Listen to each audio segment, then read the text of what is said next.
What's up, guys? I am, as always, Kyle.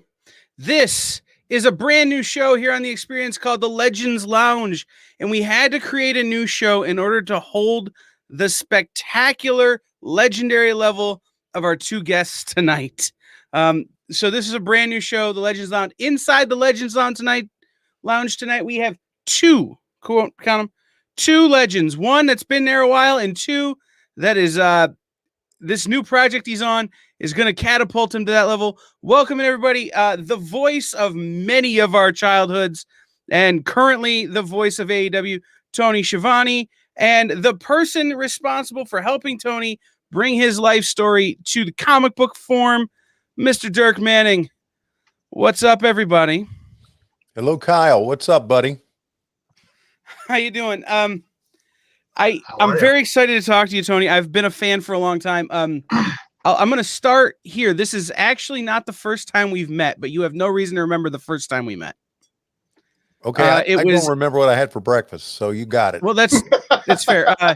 It was in Gwinnett. You were working a baseball game, and right. I was Jim Weber's piddly little helper when he was for the Mud Hens, and I was so starstruck I couldn't speak. So. Wow. How about that? So that was at Fifth Third Field, right? No, this was on the road. This was in Gwinnett. Okay. Gwinnett. Yeah, absolutely. It was one of the few road trips I got to make. And I'm like, I got to go to Gwinnett. I've been a Braves fan before I worked for the Tigers. I wanted to go to an Atlanta. I wanted to go to a game, see a Braves game. And I wanted to come down. And so Jim's like, get on the bus. Let's go.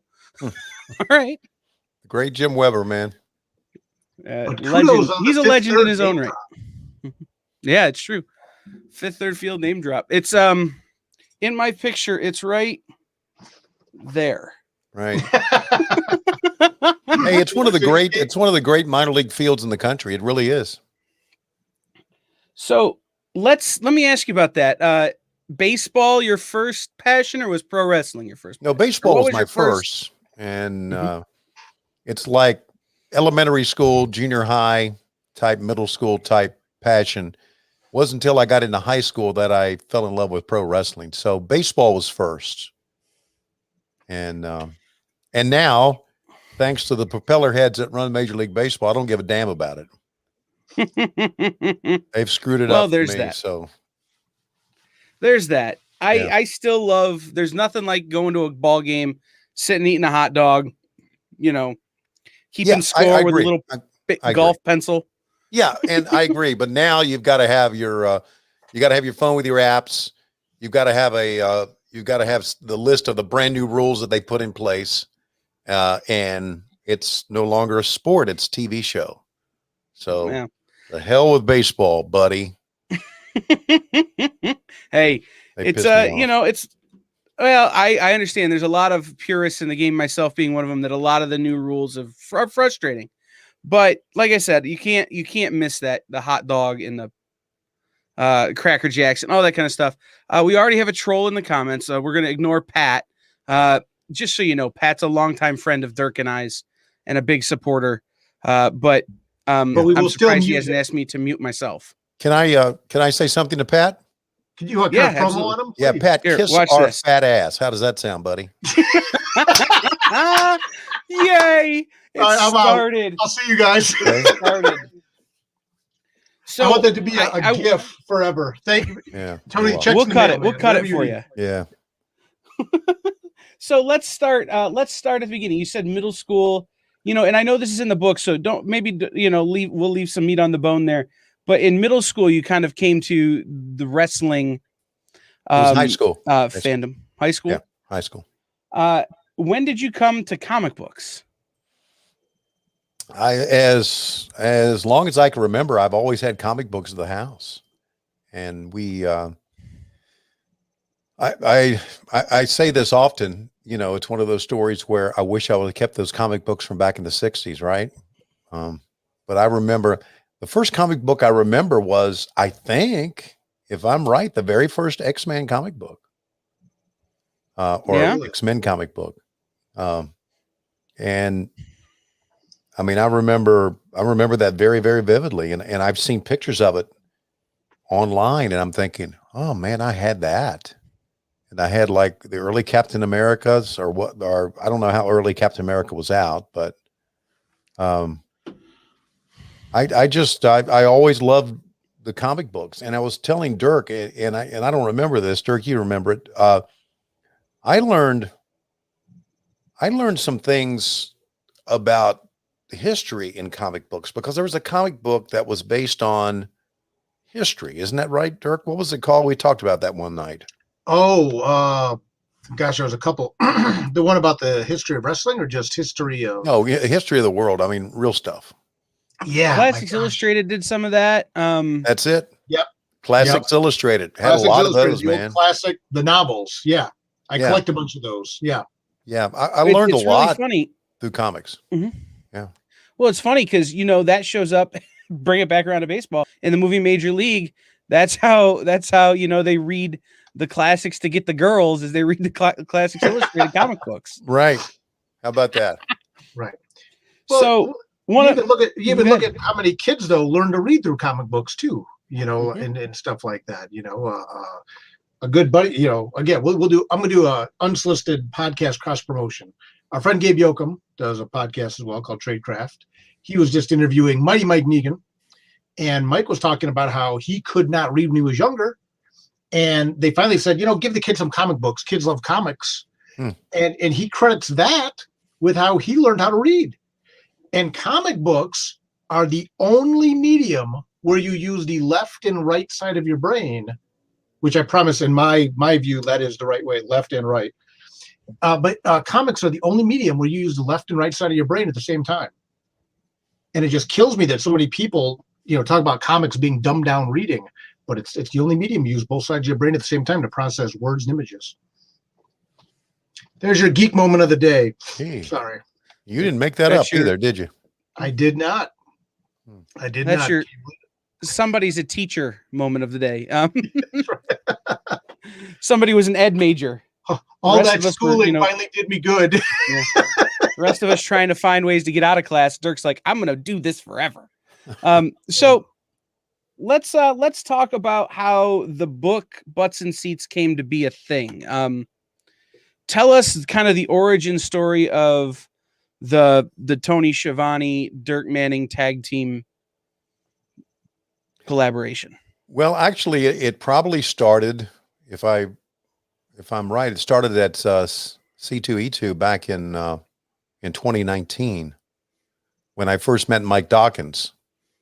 And Conrad Thompson, who I do a podcast with, says, I want you to meet my lawyer. I think he said our lawyer. So he'd already signed me up. And we had dinner at this real nice place in Chicago, and Mike paid, which is always good. And I learned that Mike Dawkins was, a big wrestling fan, but also pretty good lawyer, pretty shrewd one, good at billing, good at making money. So for himself, that is. So and then he and I we formed a friendship. I met Mike when I was in Toledo for a Mud Hens game that year. And and that was my last year in baseball, 2019. So I got to meet Mike, and Mike said to me, he said, you ever thought about doing a comic book about your career? And it was like a light went off. I went, yeah, everybody's done a book on wrestling. There have been great wrestling books out there. I've been asked if are you going to do a wrestling book? And I'm thinking, I don't know if I am or not, because I just didn't think my story was that compelling. So I got with he introduced me to Dirk. Dirk thought my story was very compelling, and that's how we started. So it was the Mike Dawkins lawyer connection that started things, and it just grew from there. Mike has been with us on all of our Zoom calls. I'm not so sure why. I mean, he's been like our billable hours. Billable hours. That's what a billable hours. That's right. So he can charge us for the time spent. And so Mike has been, the key player in all this to get us together, and it's been wonderful. I never really thought, and Kyle, I can even throw this at you. I never thought I would get so involved with people from Toledo in my life. I mean, we've got you, we've got Dirk, we've got Dawkins. I know Jim Weber very, very well, and it's just it's been quite a run. It really has. But Dawkins is the man that started everything. So it's true, and I guess my side of that as well is you'd be amazing how compelling someone's story can be when they're willing to pay you. So once Dawkins came in and said, this was going to be a cash cow, Tony's story got infinitely more compelling all of a sudden. No. Yes. No.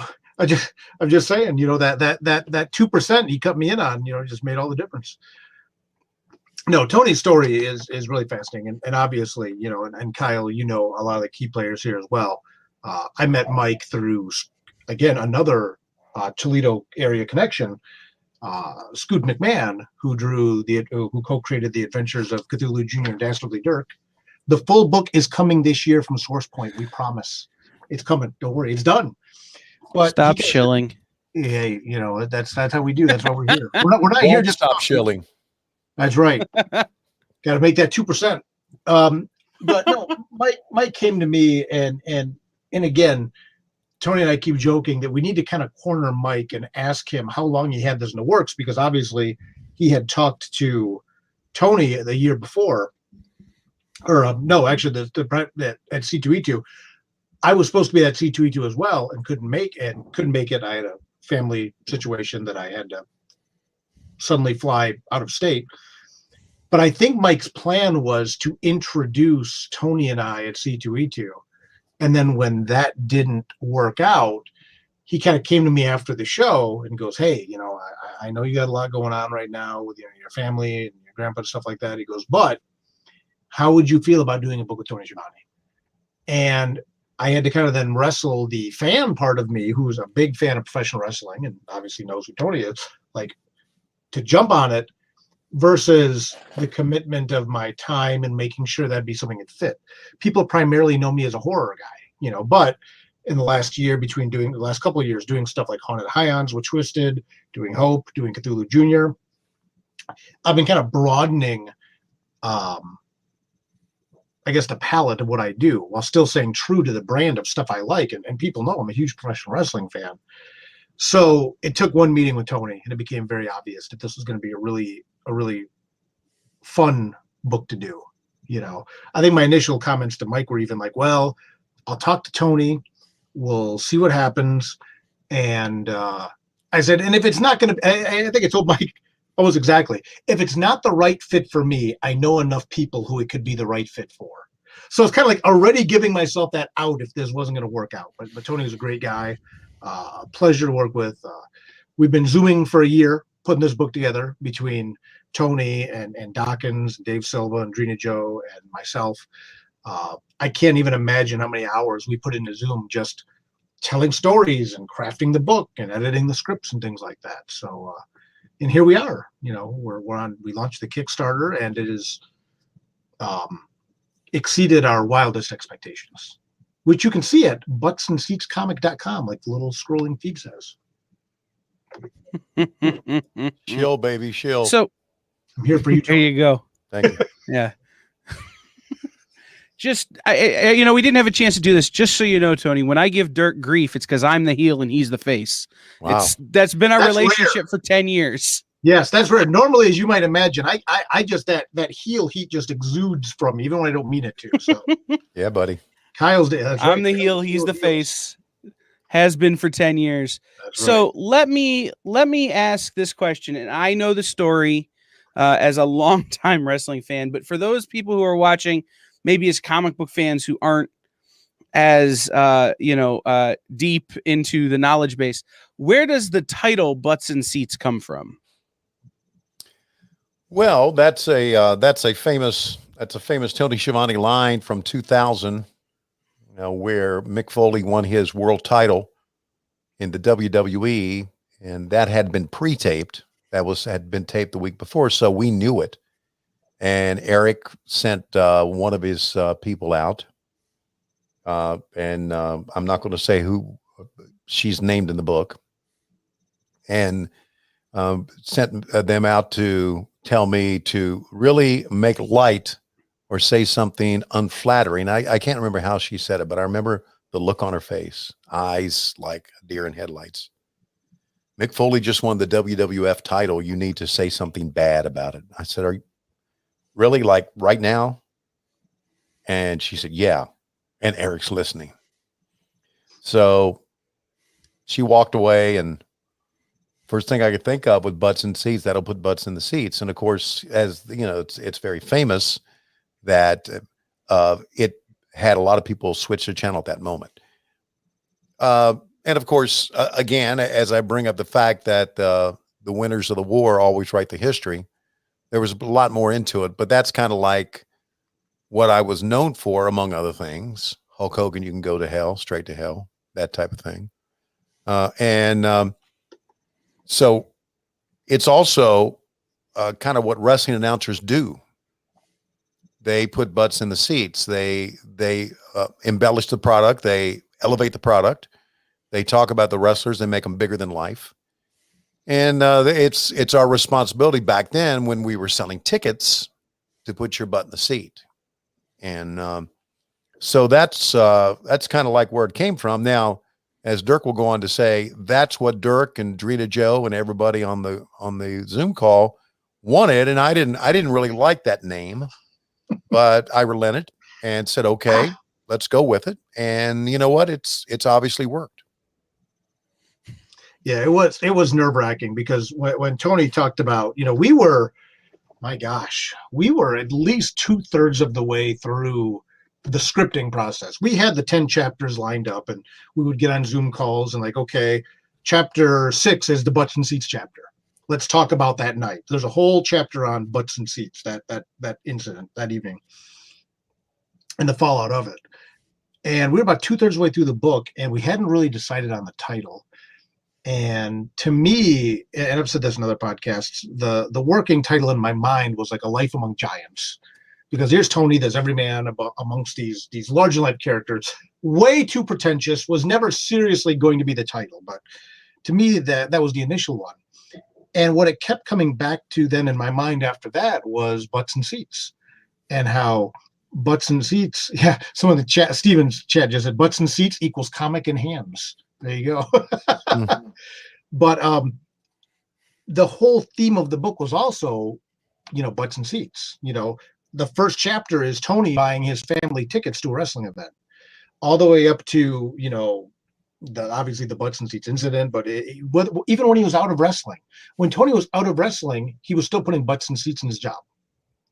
So when we had the conversation, I kind of called up Tony. I'm like, so, buddy, pal, what you thinking about a book title here? And he had the title I Jabroni. I like that title too. Oh yeah, and it was cool, but I was worried. Great title. Of course, my marketing brain, was like, could we get that as a URL? Will people know what that is? As inside talk. Will people think it's Iron Sheik? Will people think it's The Rock? Will be, I'm like, And I said, all right. And Tony went on to explain the rationale behind that. And I said, okay. I said, that's not bad. I go, here's the other one we're thinking about. And I got the phone, like butts and seats, the Tony Shivone story. And I kind of go like this, and there's just silence.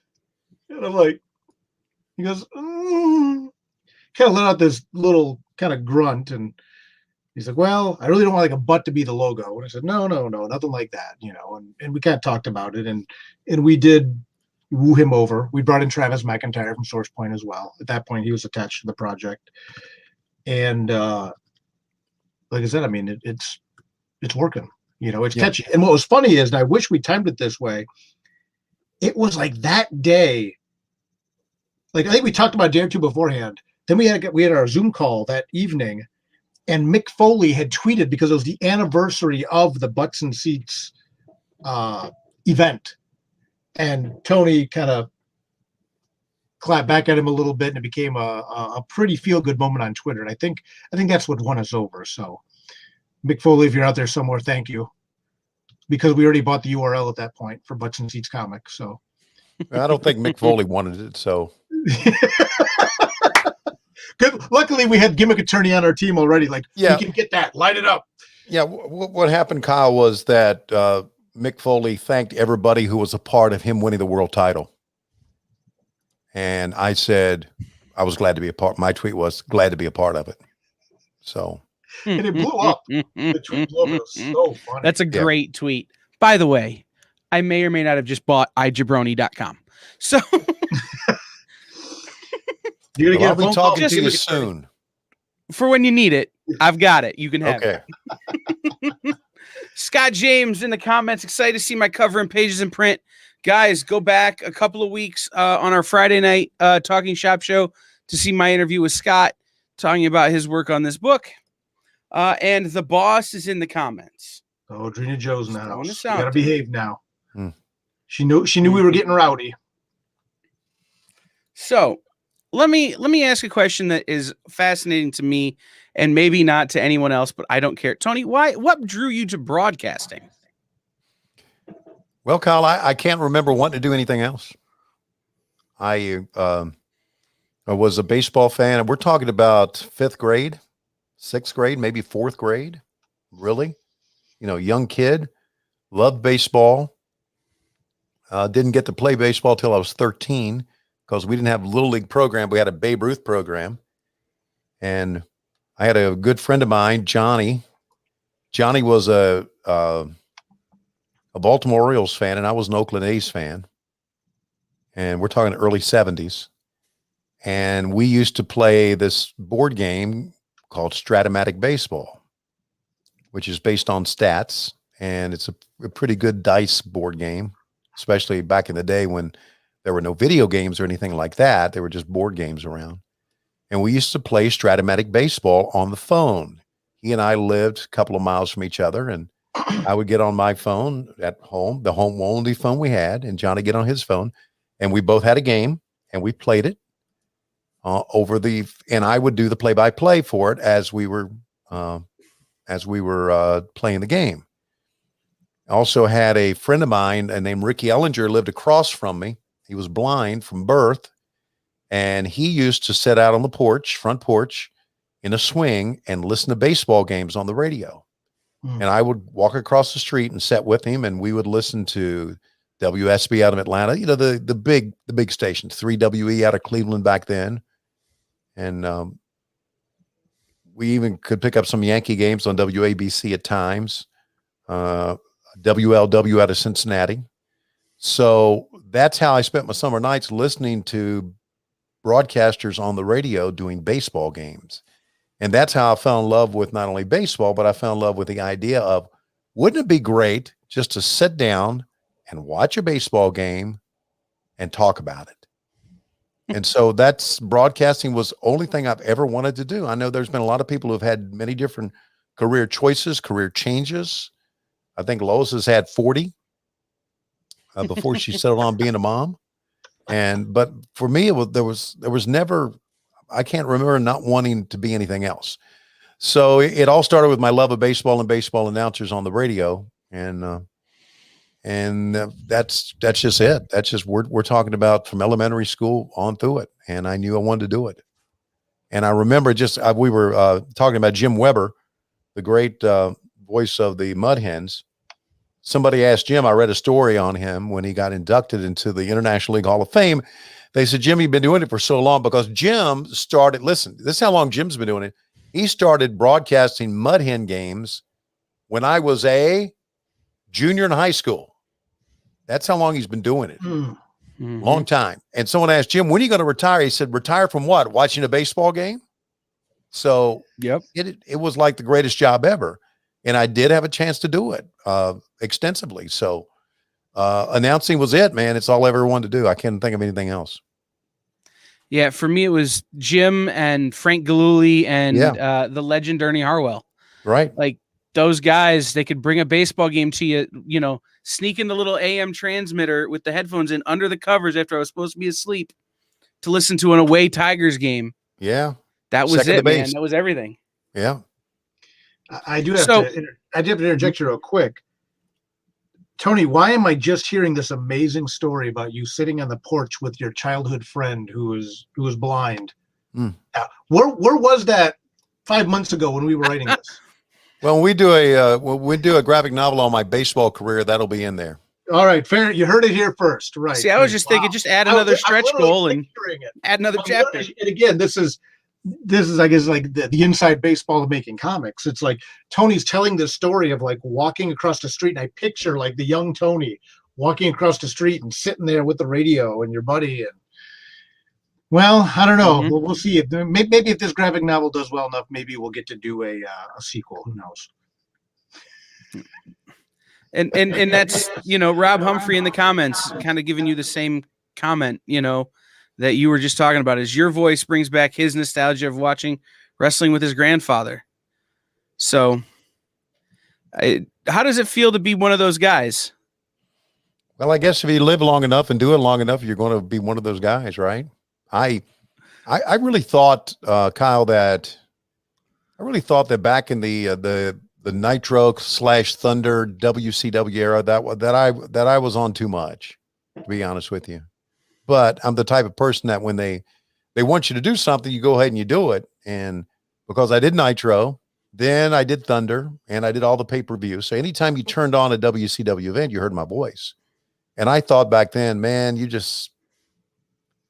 hearing a lot of me, man. It's like my story with Ricky Steamboat was, Ricky came up to me my first time ever did play-by-play, and he said, man, you sound really, really good. You made me want to stop and listen backstage to what was being said. And I said, Ricky, I appreciate you saying that, but you only stopped and listened because it was a voice you hadn't heard before. I said, one of these days, if I'm lucky enough, you're going to be sick of hearing my voice. So I think that people were sick of hearing my voice. And then, of course, I went away for quite a while and came back after 18 years away from the business, and they heard my voice again and immediately brought them back to the 90s, their childhood. And I'm happy for it. I'm proud of that. I'm shocked by it, to be honest with you. I never even envisioned that I would be a voice of anyone's childhood, but I do realize it more than ever about wrestling fandom and about how fans are really emotionally drawn into wrestlers, because we're not just a sport. We're a sport with stories and characters that you try to identify with, or characters that you try to hate or like. And so I can understand the passion that fans have for wrestling. So with that in mind, I guess years later now, since I've been back, which has really been since 2017, I'm not surprised about people saying, oh, I hope you don't mind me saying this, but you're the voice of my childhood. And it was very uncomfortable at first, but now it's to a point to where, yeah, I appreciate it. I really do. So let's talk more about the book, because that's why we're here. I mean, I could talk to Tony about talking all night. But let's talk about the book, because as of this very moment, we are at, and I'm pulling it up on the phone, $102,432 from 1,774 backers, with 16 days left to go on this thing. Yeah. How does it feel to know that many people want to read your story? Well, it's flattering. It makes me feel good about not only about my story, it makes me feel good about graphic novels and about comic books. And it makes me feel good about, it's just, it's not really for kids. It's just a form of entertainment, and it's a form of media. And I feel great about that. I'm flattered. I'm, to be honest with you, I'm shocked. And we've also never, and Dirk, this because we talked extensively about it. We never really promoted it on TV yet. Mm-hmm. So I don't know. Once the Kickstarter is over and we start promoting it on TV, which we will, who knows where it's going to go? I mean, the sky's the limit with this. And I've got a lot of friends who've sent me texts, says, I've joined, I've pledged. I'm thinking, man, thank you so much. I really appreciate you following and being excited about this. Plus, there's a lot of stretch goals that have been kind of snuck under the rug, so to speak, under the door, that I have no idea what I've got myself into with these stretch goals. So, but it's fine. Whatever you want. I mean, Dirk knows this. I'll do whatever he wants. But so I'm looking forward to what once this gets published and once we start moving on after Kickstarter, what it's going to bring. And Tony raised a good point too. I think another piece of this that is so exciting to me is how many people who are not comic book fans who are buying this graphic novel because it's a book about Tony, who is a very beloved figure in wrestling. And one of the things that when we put this book together was, with it being the 10-chapter book, almost immediately I decided I wanted to do 10 chapters with 10 different artists, because I wanted to show the power and the diversity of the medium. A lot of people have a certain image of comic books being a certain thing, like Tony got a reference. Oh, those are for kids. And that's the farthest thing from the truth imaginable. Comic books are a medium. They're a way to deliver stories, whether it be horror, comedy, romance, biographical, whatever.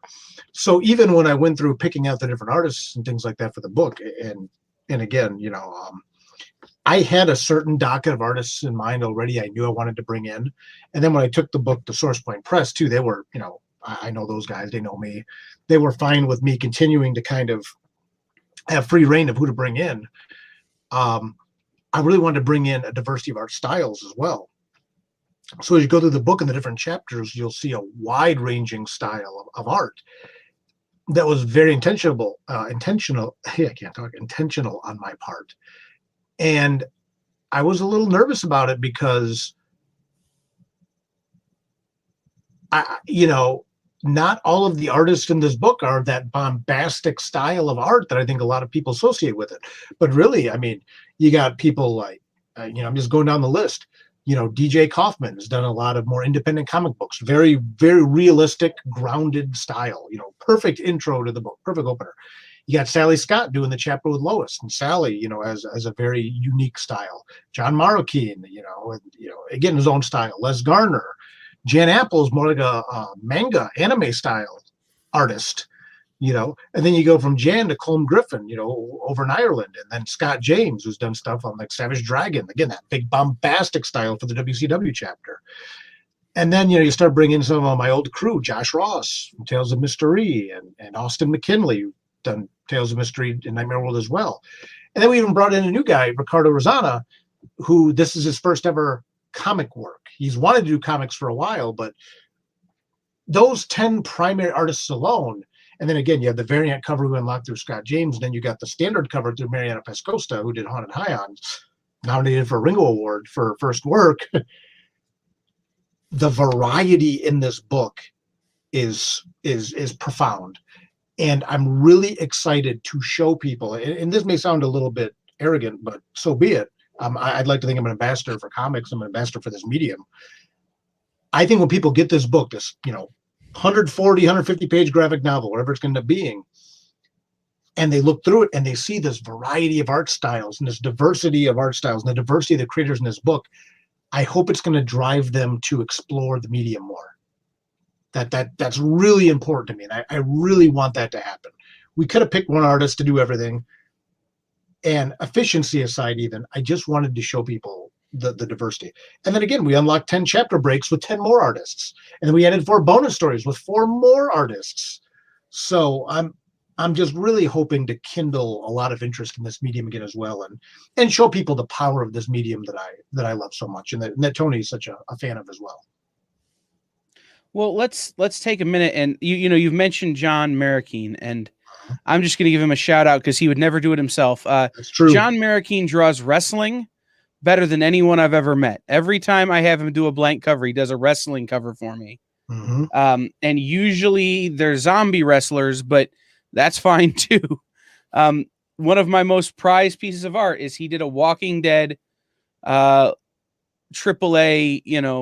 lucha cover where they're all zombies, and right in the middle it's Blue Demon Jr., with just 2 dudes' arms hanging out of his mouth. Like, it's one of my favorite pieces ever. Right. But John draws wrestling better than just about anybody. So I can't wait to see his work. Scott James, someone who, has done all this big bombastic stuff. I've talked to some of the artists that you brought on for the book.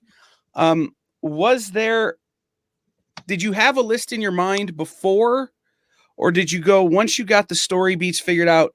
Oh, I know this guy's style would fit with this, or this person's style would fit with that. Anthology work is not new to me, obviously. When you look at my work like Nightmare World or Buried But Not Dead or even Tales of Mystery Volume 3, I love the anthology style. I love demonstrating the power of the medium through different artists. So I definitely had a list of people in my mind I wanted to bring in. Josh Ross was a gimme. Austin McKinley was a gimme. Not to talk out of school. Len O'Grady was a gimme, but he had a family tragedy and he broke his arm. So he could not do one of the main stories. Mariana Pescosta from Haunted High-Ends, a gimme. And then past some of my crew, my ride or die people, there were artists who I wanted to work with for a while. And again, I put John Marroquin in that group as well. John's another guy I've worked with several times, and then like working with Sally Scott again, working with Jan Apple again. And then also working with people who I've never worked with before. I've wanted to work with DJ Kaufman for 20 years. And when we started formulating the book, that very first chapter of Tony as a young kid watching Wrestling with Uncle John, I knew he was the perfect guy to open the book. You got Les Garner, who we've talked about working together forever. He got hooked up with Source Point Press for Apocalypse Girl, did really well for the publisher. And we were always talking, when are we going to work together? It was a no-brainer to bring in Les's style for this book. Again, we talk about Scott James, another guy I wanted to work with a long time.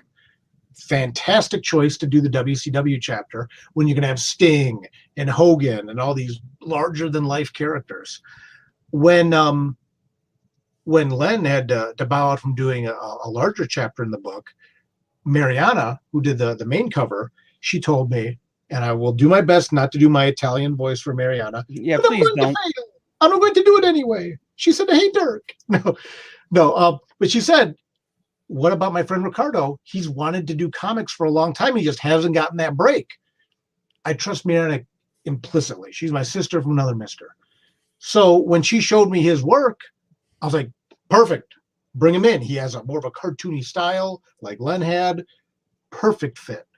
So I had a pretty good idea, I think, from the jump of who I wanted to bring in. And then even people who couldn't commit to a full 10-page chapter, bringing in people like Brian Silvermax was here in the chat earlier. Drina's going to choke slam you. We're going to have a pay-per-view here on the experience because I was doing the Mariana voice. She's like, "I do not sound like a Mario." And I'm like, "Yes, you do." But Brian Silverback, again, big wrestling fan. This is an exclusive for you, Kyle, because I haven't talked about the pinup artist yet. I'll give you a couple. Brian Silverback, who's in the chat, did one. Grant Perkins, who I worked with Nightmare World back in the day, did one. Scoot McMahon did one of the pinups. Ani Hanyan, who did the Ad-Free Shows book, is doing one of the backup stories. Mike Watson is doing one of the backup stories. Those are names I haven't even dropped yet.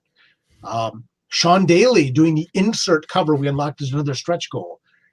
It's been great to bring in people I know and people whose work I want to get out there in front of people. People are extremely talented. So I had my roster, and then like Colm Griffin, I didn't mention him yet, I don't think. Or I did briefly. Travis McIntyre recommended him. He's like, "Colm's a great artist, bring him in." We had another artist who was initially attached to the book, and then right when it started, he said, "I have to bow out. I can't tell you why. I really want to do this, but you'll understand why when it comes out." And Travis and I both knew it was like, this has got to be pretty major. I mean, if he's stepping away from this, because he really was into it. He's drawing Spawn. Okay. Sorry, Tony. It's like, Todd McFarlane came in with that Todd McFarlane money, and that was the end of that. So got it. Kevin, happy as hell for you. We get it. But he couldn't even tell us at the time. And Travis and I talked, and we're like, he must have got scooped by Marvel or someone got him on something. Well, yeah, he's drawing the music. I'm like, okay. Well, we could do a Spawn meets Lois. That's true. You have Lois be the violator.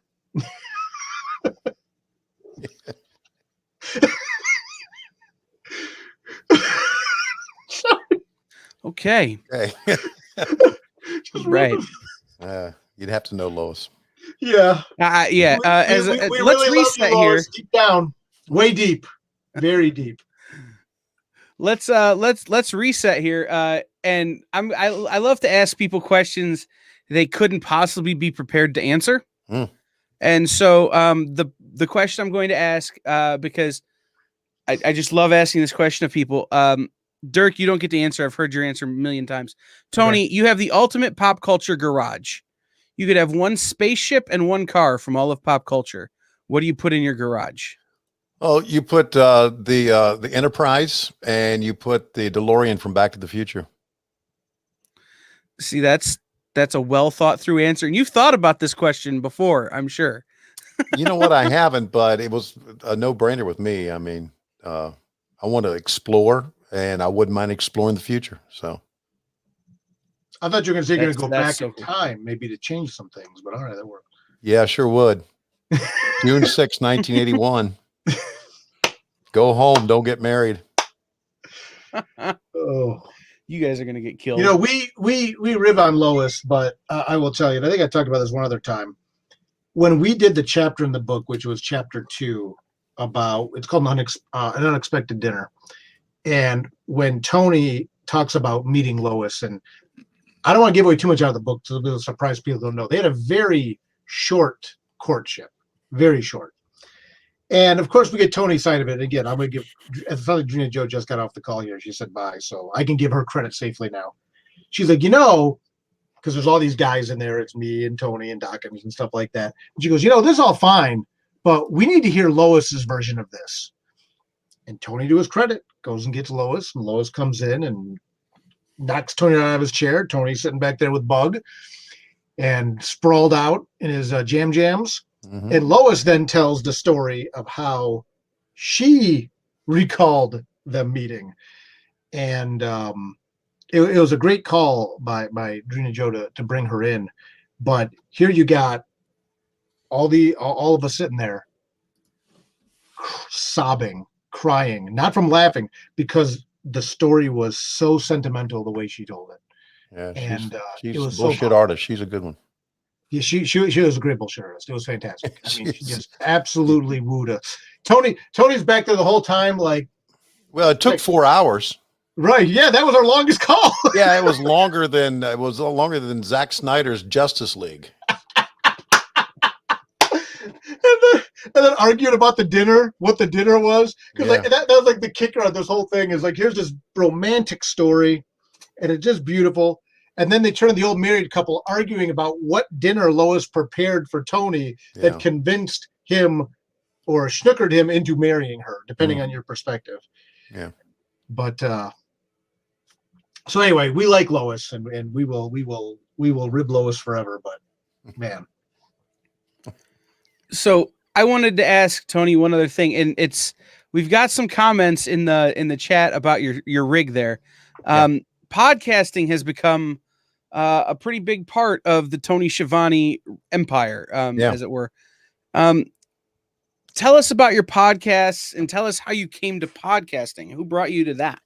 Well, Conrad Thompson brought me to podcasting, and at the end of 2015, I lost my job with WSB Radio that I had for 13 years, and was looking for things to do. And 2016 was a very, very tough year for our family and for me personally.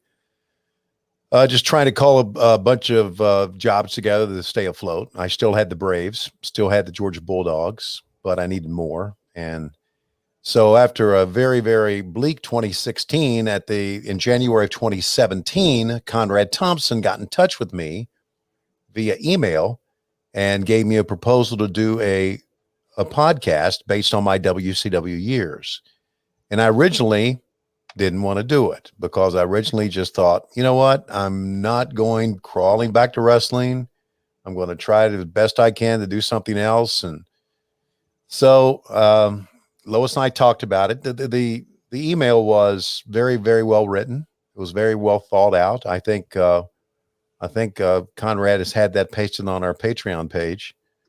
It was a business plan. It was more than just a hey, let's do a podcast. It was a business plan about how we can market it and how we can sell merchandise. And so I went to Lois and I said, I don't know if I really want to get back into this. She said, well, our daughter got engaged. She got engaged at Christmas 2016, and she's going to get married, and it's going to be a big expense there. So it may help pay for it. So I said, yeah, you're right. And so I talked to my daughter. My daughter said, Laurie said, okay, I'll put it off for a year. And I told Conrad, I said, okay, let's go for it. And we started doing it. And not only did it help pay for my daughter's wedding and the reception, it paid for everything the podcast did. And so we had a very nice wedding, thanks to Conrad and Conrad had seen me in a NWA Fan Fest in 2016, in August 2016, and thought, man, he's got some pretty good stories, and he's a pretty good storyteller. And he's got quite a personality that no one had really ever seen, because I'd kind of been a straight man throughout my career in wrestling. So this podcast opened up me to what is really my personality. And it got rave reviews. It got big downloads. Conrad put together this network, and we're now on Westwood One, and we've got our own pay channel, which does very, very well for us. So it was really Conrad's inspiration that got me back into it. And this started my trek back into wrestling, because we started in January 2017. And I remember we had just cut a podcast on a Sunday, because we downloaded on a Monday back then. And he said, are you going to watch the Royal Rumble tonight? And I said, hell no. He said, it may be a good idea you start watching wrestling again. I said, why? He said, just to get back into it. To say, if somebody talks about it, be able to know, sound like you know what you're talking about. And I started watching Royal Rumble. It's the first time I'd watched wrestling since 2001. And so that started me back into wrestling, and then started doing MLW, and then got involved in AEW. And so, but really the kickoff was Conrad wanted to do a podcast with me. He did one with Bruce Pritchard about the WWE. And he wanted to do one with WCW. And now he's got me, he's got Eric Bischoff, he's got JR, he's got Arn Anderson, he's got Kurt Angle. He's got a podcast every day of the week. He's probably going to extend it even more, and even to the weekend. So it started then in 2017, January 2017, and we're in our 5th season right now of doing this podcast. It's it's one of those things is that I credit Conrad Thompson a lot with getting me back into wrestling, because I started listening to the podcasts. Right. And I had been away largely for a while from the fandom, and I started listening to the podcast. I'm like, God, I miss it. Yeah. And then our associate producer, who's kind of in the background right now, and he was in the comments, Chris Dar, when the announcement came that you were going to AEW, I think I sent those guys a text and went, oh my God, sign me up. Where do I go? What do I watch? Get me back into this. And It was all kind of downhill from there. Yeah, well, Conrad was instrumental in that too, because I was originally contacted by the WWE and Bruce Pritchard, who's a very good friend. Bruce said, when I get back in, we knew he was going to go back to work for Vince. He said, get my feet wet, get back, get my feet on the ground, so to speak. I'll see if there's a place for you. And he contacted me. He said, hey, there's a place for you. Vince wants to talk to you. I said, okay. I called Conrad. I said, can you believe that the WWE wants to talk to me? Conrad hung up the phone, immediately called Cody Rhodes, and Cody sent me a text that same day, said, I don't want you to work for the WWE. And I said, okay, we've had dinner, we've chatted. You've never offered me a job, you dumbass. So what's it going to be? He said, let me let you talk to Tony Khan. And I talked to Tony Khan, and then I was sold on Tony and them. And the WWE ended up not really offering me anything. So they were just kind of talking about it. So Conrad kind of has really been the reason I'm back into business right now. I mean, he really is on many levels. And we cover all of that in Butts and Seeds, that whole thing. Yeah. I was just going to say, unfortunately, we're running out of time. So everybody, there are links in the comments. Head over to buttsandseatscomic.com. Click on the big green back this project button. Get in now. Everything that happens now is just bonus content. It's just bonus. The book is funded several times over. So everybody who gets in now is just along for the ride and is in for some treats. Real quick, with the last few seconds we got, Tony, where can people follow you on social media? Where can they go to support you going forward? You can follow me at Tony Shivone 24. That's on Twitter and Instagram. Facebook, I don't even go there because Facebook is just kind of like me and my my old geezer friends back from my home state of Virginia sharing pictures of grandchildren. Although we do have a WHW Monday Facebook page, you can go there and follow my antics there. So you can do that. And there's a WHW Monday Twitter as well. So, but it's at Tony Shivone 24. Got a lot of followers. My daughter does a great job managing that site and all my other stuff. She does a great job with that. So that's where you can find me. And then, of course, you can find me on Dynamite every Wednesday on TNT, 8 o'clock Eastern, 7 Central. I worked out so Wednesdays are my night off from this so I can watch Dynamite. I'm just throwing that out there. Very cool. Thanks, Kyle. Dirk, if I let Dirk tell people where to follow him, he'll be here. We'll be here for 20 minutes. So it's head over to dirkmanning.com. All the links are there. Sign up for the mailing list. buttsandseatscomic.com to back the project. 16 days left. Let's get this thing rolling even further. Yes, and thank you all for your support. Truly, I mean, we didn't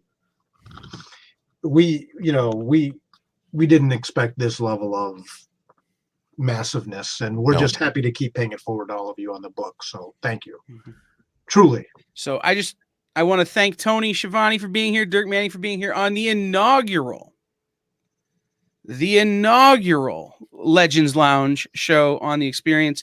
Stay tuned immediately following us for Minute to Skim It with Miss Jen and Hannah live from Space Cadets Collection in Houston, Texas. And we will be back in just about 2 minutes. Thanks, fellas. Thanks, Kyle. You.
Hi, everybody, and welcome to Minute to Skim It.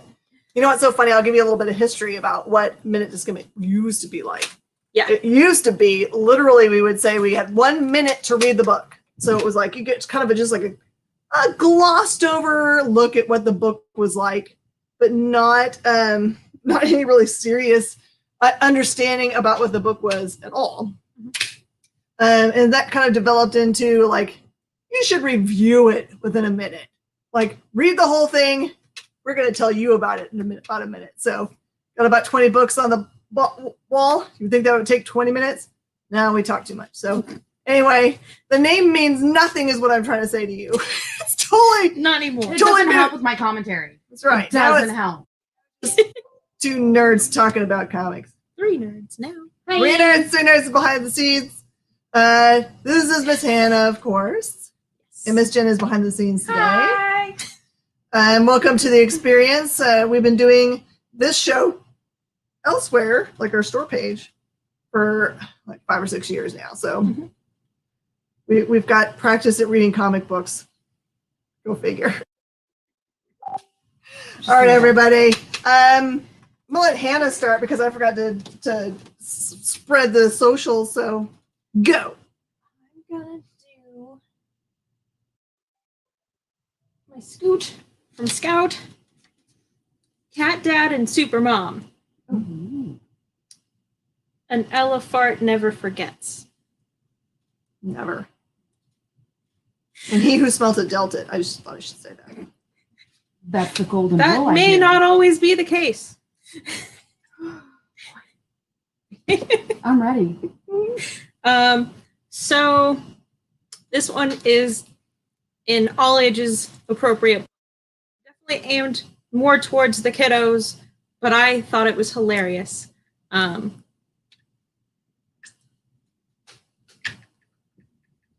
So Cat Dad and Super Mom are the superheroes inside of a little boy named Jack's dreams.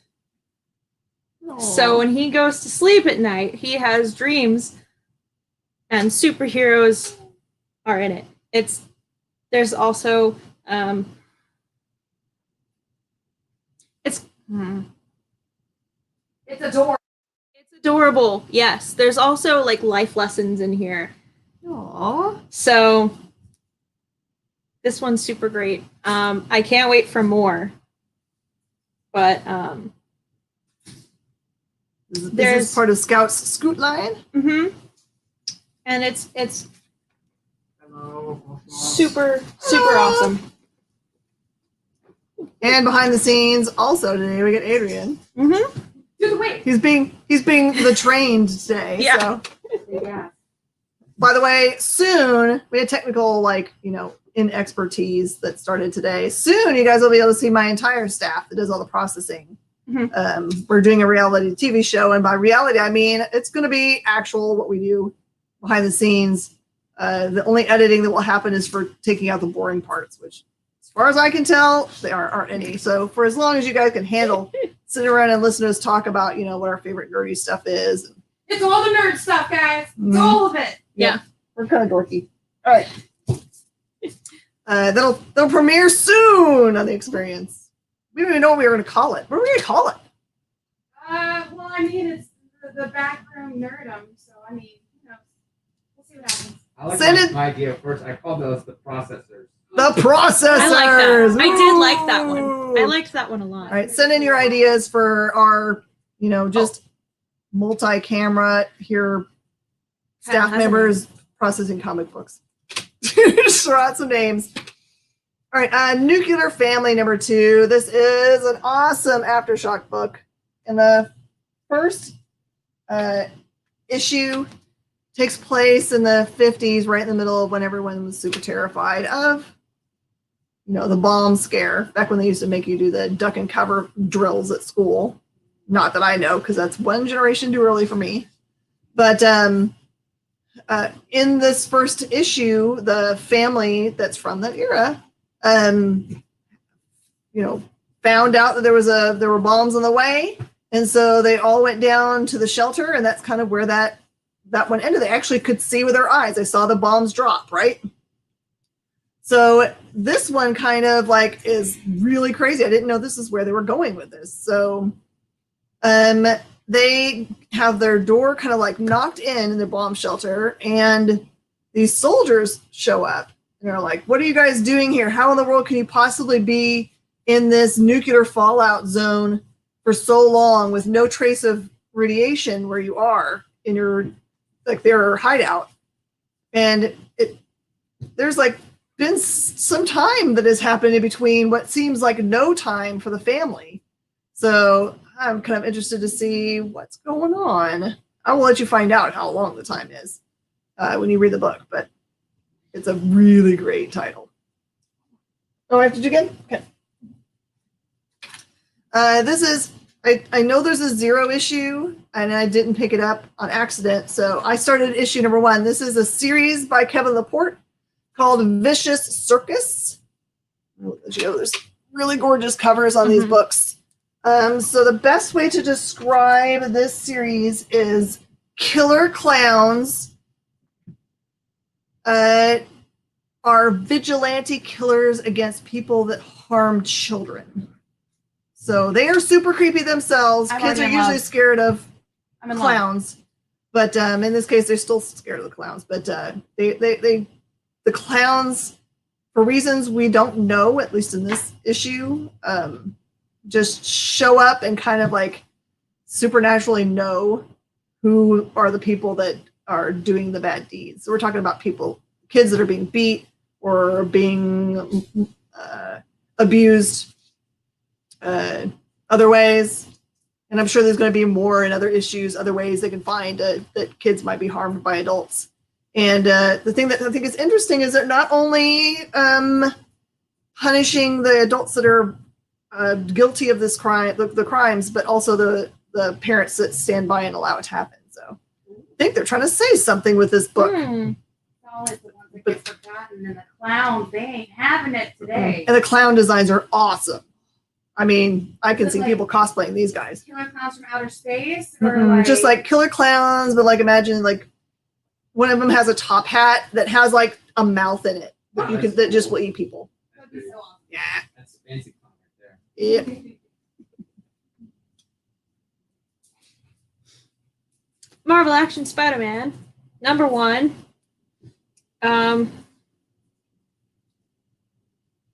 So Peter Parker is at a new school, and he's consistently late, of course.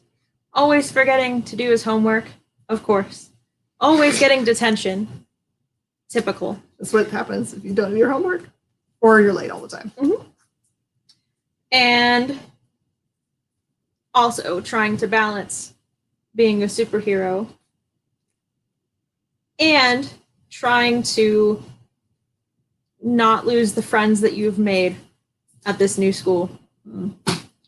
All while also being bullied by the principal, your gym teacher, and 2 other students. It feels like there's a theme in the books this week. I don't think I need to say anything else about it. I really love these IDW Marvel crossover I do books too. that are meant for all ages because we have so many kids that come in and they love Marvel and DC characters, but the books that are on the rack that are meant for adults, don't probably appeal to a younger crowd because of the drama that happens isn't the kind of drama that they care about. Right. And so, this kind of drama is the things that kids deal with all the time. Exactly. So, what do you want more than to see how your superhero, fandom person deals with the same kind of things you have to deal with on a daily basis is pretty awesome. And they also make them so that kids can jump in anywhere. I mean, I know they have numbers like 1 and 2 and whatever, but they tend to be. They just usually will do like a standalone recap stories. as well. Mhm. Yeah. I don't think this one will be a standalone, but think it for goes a in lot of next. the Marvel Action, they do the arcs that fit the trades exactly. So Mhm. Someone I puts love up them so Flash much. Thompson? Question mark. he's in it. Woo! There you go. It wouldn't be Spider-Man without him, though, right? I mean, William likes I love Flash. Flash is. I'm not really sure how they're going to use the one that they put out in Homecoming as being this style Flash. I'm sure that they counted on that kid to grow up and actually fill out. Then it would make sense. But in his current form, doesn't really seem like the Flash Thompson we have in the comic book. So we'll see. What'd you say, Kyle? I can't read it from that far away. My glasses don't do that. You see the big average? Yes, I did. I already knew about that one, and that one's called Shockwave. Is that right? Seismic, maybe seismic. I'm super excited. So they've got I'm excited. They've got their seismic. So yeah, they're talking about Aftershock has just announced they've got their own YA title thing. It looks like all the companies I've been after sweetly for many years are rolling out those all ages titles, which is what we need. Amazing, because Very proud of them for doing it. All right. Another Scout title is Frank at Home on the Farm. This is number 3. You see animals there. Best way to describe Frank at Home on the Farm is like Animal Farm. You know you had to read it when you were in high school because, Lord, if you made it out of high school without having to read Animal Farm, then I don't know what school you went to. I read it in junior high. Mm-hmm. It's a really great book. Think. Even as an adult, if you haven't read Animal Farm, you probably should because there's so much that gets kind of like referred to in pop culture, Right. like cartoons and stuff that I are need to go back and read it referential. Quick little thing is that's one of my favorite books. Mm-hmm. We have the graphic novel. I have that one at home. So Do you like good. Napoleon? Maybe. So it appears in this book. They're still kind of fleshing it out. So it's about a man comes home from war. He goes to the family farm to kind of like, be done with being at war, and arrives there. And not only is his family not there, no one knows where his family is, and they don't know who he is at all. So it's just kind of like this weird, like, what happened? And he hears voices during the day. He doesn't know where the voices are coming from. And at the end of number 2, you see that the animals can actually stand on their hind legs and talk. Or at least that's what he sees. So this goes further with that idea that you can actually totally see how that's right. 4 feet good, 2 feet bad. That's exactly right. And so it goes forward with that part of it, just like the first issue did when you really kind of question what's the reality of the book? We don't know. It really is kind of like questionable reality. And oh Lord, I hope it happens at the end that the animals walking around their hind legs is the truth, instead of being just like his brain dealing with PTSD, which would still be fine as an ending, but wouldn't it be great if they flipped on that? Might have to go again. I think one more for this one, and I think we'll be A little bit even. just Right. about. Scout Comics Rabid World is the other Scout that I read. Oh, nope, I still have more. No. But post-apocalyptic zombie books have kind of been done to death, right? You think there can't be another fresh look at it, can't possibly want to read another one. This one isn't about zombies necessarily, but it is a more realistic and terrifying look at what if there was a contagion, and it's entirely possible because they've acknowledged that there are some things out there that make human beings not act like human beings anymore. What if something like that was released on the world as kind of like, it doesn't say it's a pandemic in this book, but as a fast moving spread disease in which, human beings all of a sudden just would like to eat you. But no brains things. This feels very, very real. This feels like this is the way it might go down. So if you don't like books that make you a little bit creeped out at night, you might not be able to sleep, don't get Rabid World. But if you love that feeling of like, oh, thank God this is a book and not real, there you go. Too much sodium in the brain, anyways. That's right. Too much salt. That MSG. I just realized you're wearing a Naruto hat. Very nice. Represent. We're all wearing black and red. What in the world? I'm not. Oh, wait. Aesthetic. Wait. We are I have all one red sock. we are all wearing black and red. All black. That's one how red we're have to. Yep. We'll have to title this episode the one where we all wore black and red. Black, red, and nerd. Mm-hmm. Yep, I'm wearing my shirt from Nerd headquarters at San Diego Comic-Con.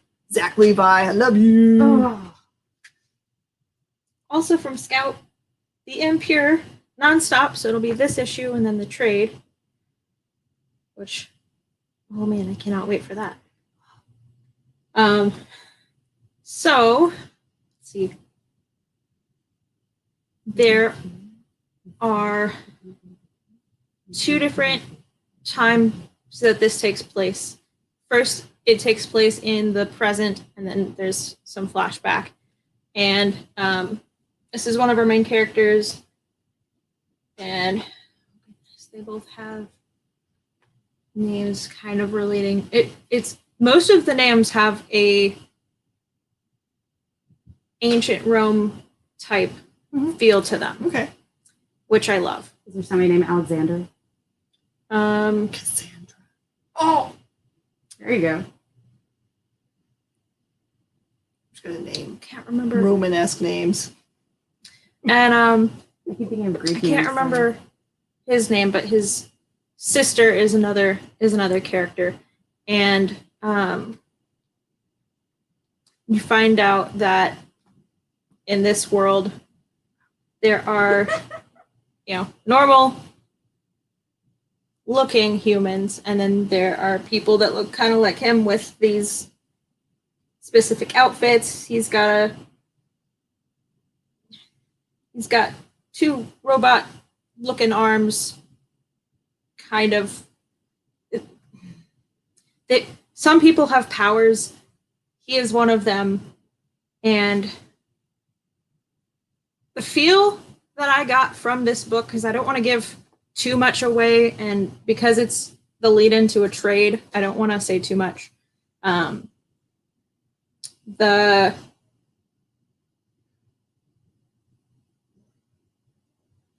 beginning part of the Captain Marvel movie, where they're training, and then they go out to where they're thinking they're going to rescue someone. That's the feel that I get. Okay. Without giving too much away. That's really good. Yeah. Yes, well, like I Am Legend, that very much like the main character is, finds himself the wrong end of science. Oh, you science? Science! All right. This is Jenna, a you book. like science. I like math. You like science It's too, good, though, I man. thought. Yeah, Okay. I do. All right, Avengers, Curse of the Man Thing. I really thought that I was going to read this book and be like, who cares about the Man Thing? Gosh. But it's actually really cool because it presupposes you don't know a whole bunch about Man Thing. So it gives you a tiny little synopsis at the beginning so you can kind of get an idea of how he got his powers or how he is the way he is. And it introduces a character I'm not familiar with as a big baddie. And it also happens in the same universe, the ongoing universe that's going on right now. So there is a King in Black thing happening, but not part of this story. You just know that it's, this person is not here and it's because of this. So this is who or what is the heroer, and that's the character you're going to meet in this book. There's a kind of this crossover between magic and science, which does happen for this character anyway. Man Thing is a very complex, very swampy looking character. He doesn't play a big part actually in the main storyline. It's mostly about the development of this other character, who's the big bad.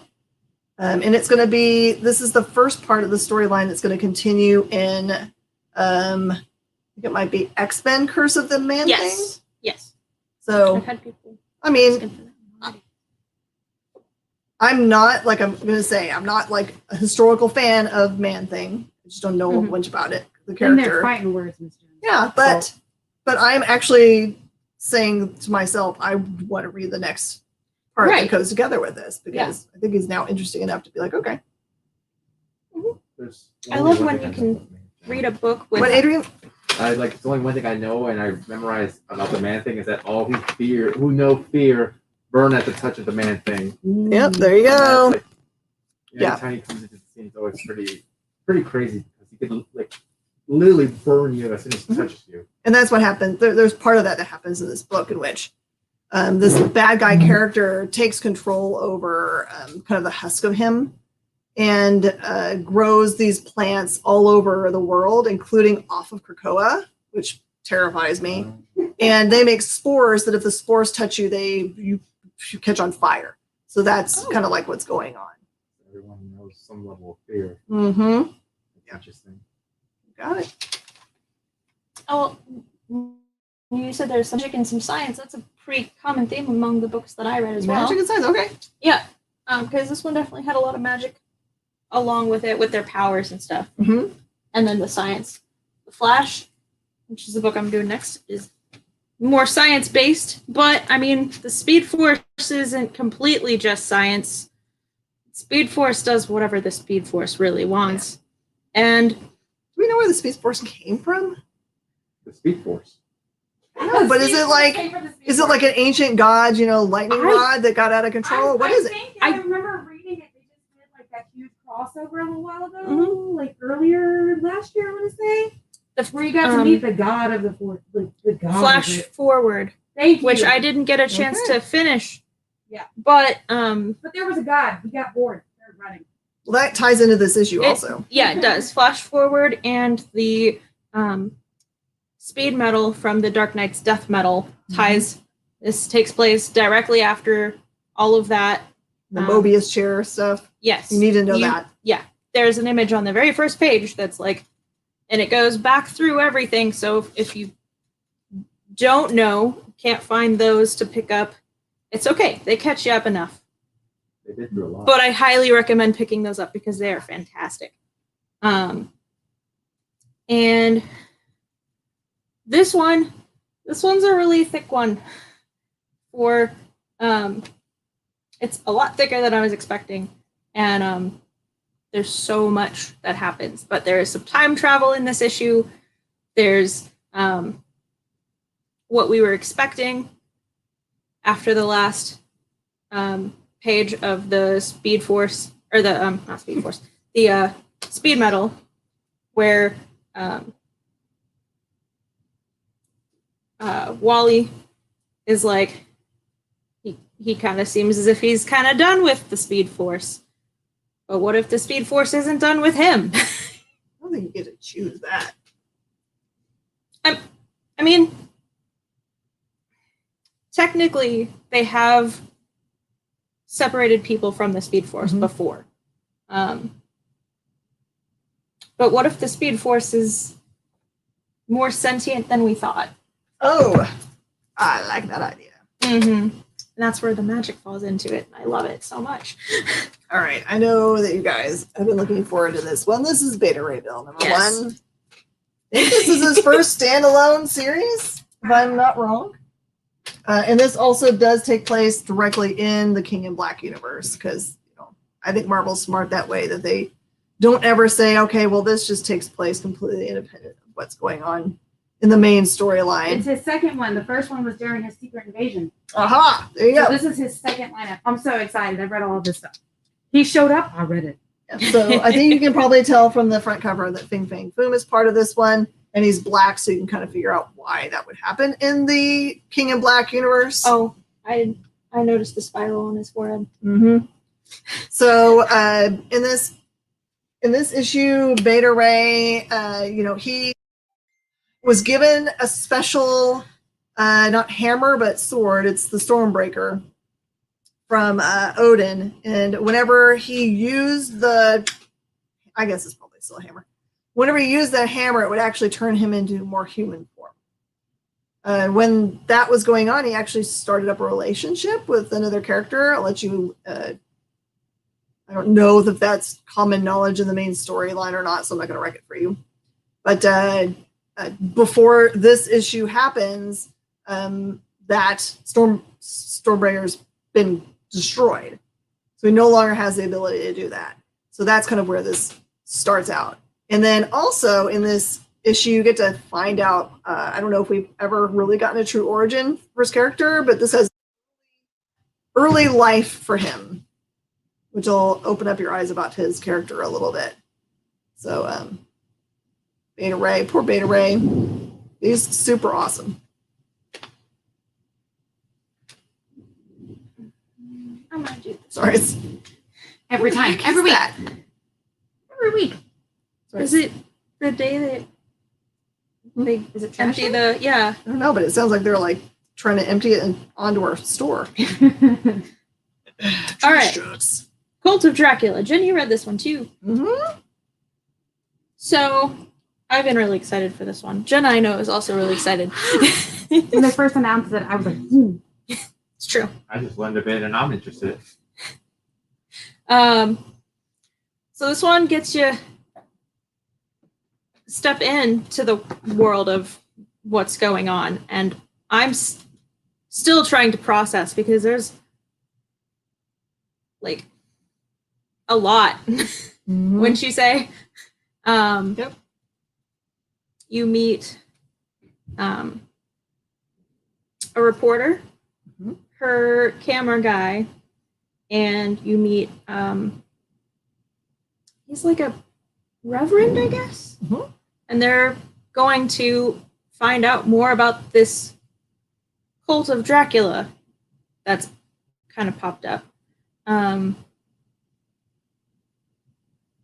mean, so the twist on the normal telling of anything that's related to Dracula, the character, yeah, Vlad Tepes, whatever, that happens in this book is that he's not a dude, and that's really cool. So it's a new character design for the main character. Yeah, there still are the brides, which is they're off the chain, and Aren't they always? Yeah, they're important for the story. So think about if you had a like it is a cult, but think of it almost felt more like the mafia. Yeah, for sure. Yeah, okay. So it's really awesome. This one actually has gotten so much buzz. Yesterday, as a matter of fact, I got to have an interview with Richard Davis, who's the creator of the series. You can find it in yesterday's saved shows on the Experience, which you're watching right now. So if you wanted to go back and watch, it's just a half an hour of your time if you wanted to learn more from him about his creative process, etc. It has also been already picked up for development from someone who's actually going to develop it. It's not just like, we'll pick it up and we'll stick it in our pocket somewhere. It's with somebody that really usually develops the things they're going to do. So Is it a pick it up now. Yeah. Would you point at it? Well, no, it's a smaller company, but because it's a smaller company, it's likely to be developed for like a horror channel where it belongs. On sci-fi. Unlikely to be done for Paramount or whatever else, the Peacock. Somewhere where it makes sense. You're saying dirty words to me, I like it. Horror channel, like, oh yeah. Like it. All right, this is crossover number 5. Love you, Donnie. So a short catch up for you guys. There is a gentleman who owns a comic book store and a girl who works there. She usually is in cosplay. They're the main characters. If you see an old dude and a girl in a mask, that's them. You can jump in. He has a ponytail, right? I think so. So.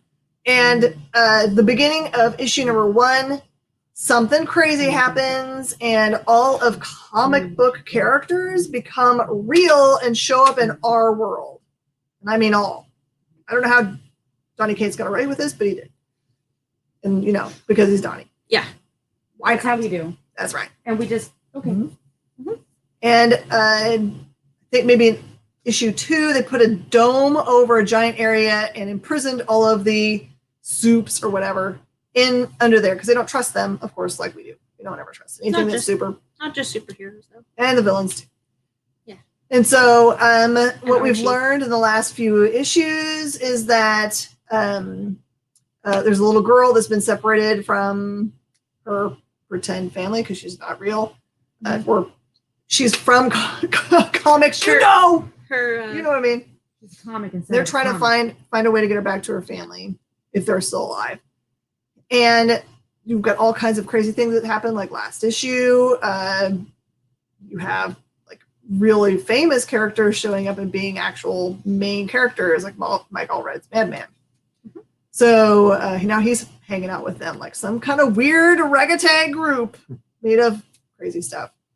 So, and you'll see, if you're a fan of Donny Cates's work, you'll see characters that have become part of this ragtag group, like the members of the Paybacks, which is a book of his from Dark Horse. Or Valifax, the sword from God Country at Image. See what I'm saying? There's no lines for it. Valifax is my favorite character of all time. I'm just going to say. It's true. Yes, Valifax is my dude. It's a sword, by the way. Yeah. But he chooses who he wants, so please choose me, Valifax. Oh, he win. You're totally worthy. No, I don't. So I don't think he young. chooses worthy people. I just think he chooses. No, you're chooses just what he worthy of likes. him, is what I'm saying. So the power, yeah. by the way, the power of the sword is the power of not just a god, but of all gods. There's nothing you can't do if you have Valifax. So That's And why a he's awesome. completed series. If anybody wants to read it. You should, by the way, God Country is in development somewhere. And this doesn't matter because it's going to happen. And it is the one series. It's a closed-end series of 6 issues. And it is the one book I'll hand to anybody, even if they say they hate comic books, and I'll say, buy this from me, and I guarantee you will not bring it back. And it's true. You're going to develop it on the experience? Sure, we'll do that. That'll be the next thing. We'll start developing original content movies. Why not? Oh, sure. I mean, we've dreamt this far. We want to have a nerdy network that we own and can do whatever we want. Right. Oh. You gotta go again. I do? Yeah. Okay. Oh, I got you. All right, Sam and his talking gun, number 2. I love what they're doing at Scout, in which they put out the number 1s and then they give it a couple months of breathing room so that you can read the first issue for sure and it's not just in your pile. And then all of a sudden, number 2's out. You didn't even know if you wanted to have it. You didn't add it to your pull box. You miss it. And then, it's too late. Who cares? Well, next thing, they let you have this breathing room so you can for sure read your first book and then add it to your polls. So your local comic shop knows to get it for you. So that's what's happening here. Sam and his talking gun is really about a character who you learn a lot more about his origins and how he ended up being a assassin, I guess is what you're going to call him. But this is another book that ties. Remember when I said when Vicious Circus is about parents that are abusive and things that happen to them? This totally ties into that theme. So you'll see how damaged this character is, Sam. And you'll get to meet another character that's related to him in that they get kind of conscripted into this group. And it's awesome. And finally, Sam gets his talking gun. By the way, he hasn't had his talking gun for the entire series yet. You can see the talking gun finally. Who doesn't want a talking gun, honestly? Probably the same people who don't want to talk in your same sword. Well, yeah. I want to have my talking sword and my talking gun. You're just going to have all kinds of conversations with your weapons, huh? And you're talking armor? Oh, yeah. Who needs voice? Cheshire, just totally have my Exo Man of War stuff. Carrying my Valifax. Having my, I don't know, the gun hasn't have a name yet, so I'm going to make up a name. Oh, or I could carry the talking weapon that War Mother carries. And also a gun. The gun. Yeah. Yeah. Oh, by the way, I've decided to name the gun George. George is Until excellent. further notice. I like it. His name is George. Shadecraft, number 1, from Image. So, what if only you could see the shadows that were attacking people? You'd be afraid of the dark, right? If you could see shadows attacking, and if you were in the dark and you're, not necessarily your shadow, but like shadows around you started attacking you. Depends. Are they Stabby Bunny? No. Okay. I might be more scared of Stabby Bunny. Maybe. It depends on what the shadows are doing. Like just trying to literally rip you apart. Oh, I don't like that. Yeah. Yeah. So this is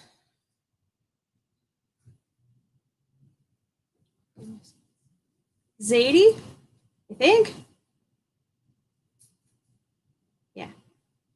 Let's go with that. And her mom always told her, nothing good happens in the dark. It's kind of true. Right. So she's a high school student and her brother is in a coma. And she really doesn't like the dark. When she starts seeing shadows trying to attack her, William Axelson's actually quoting The Shadow. Love it. Who knows what evil lurks in the hearts, man. Love it. And then there's a twist that I'm not going to say anything about because, that'd wreck the whole thing. But I was not expecting it, and it's amazing. By the way, if you like tales that are like this that deal with shadows.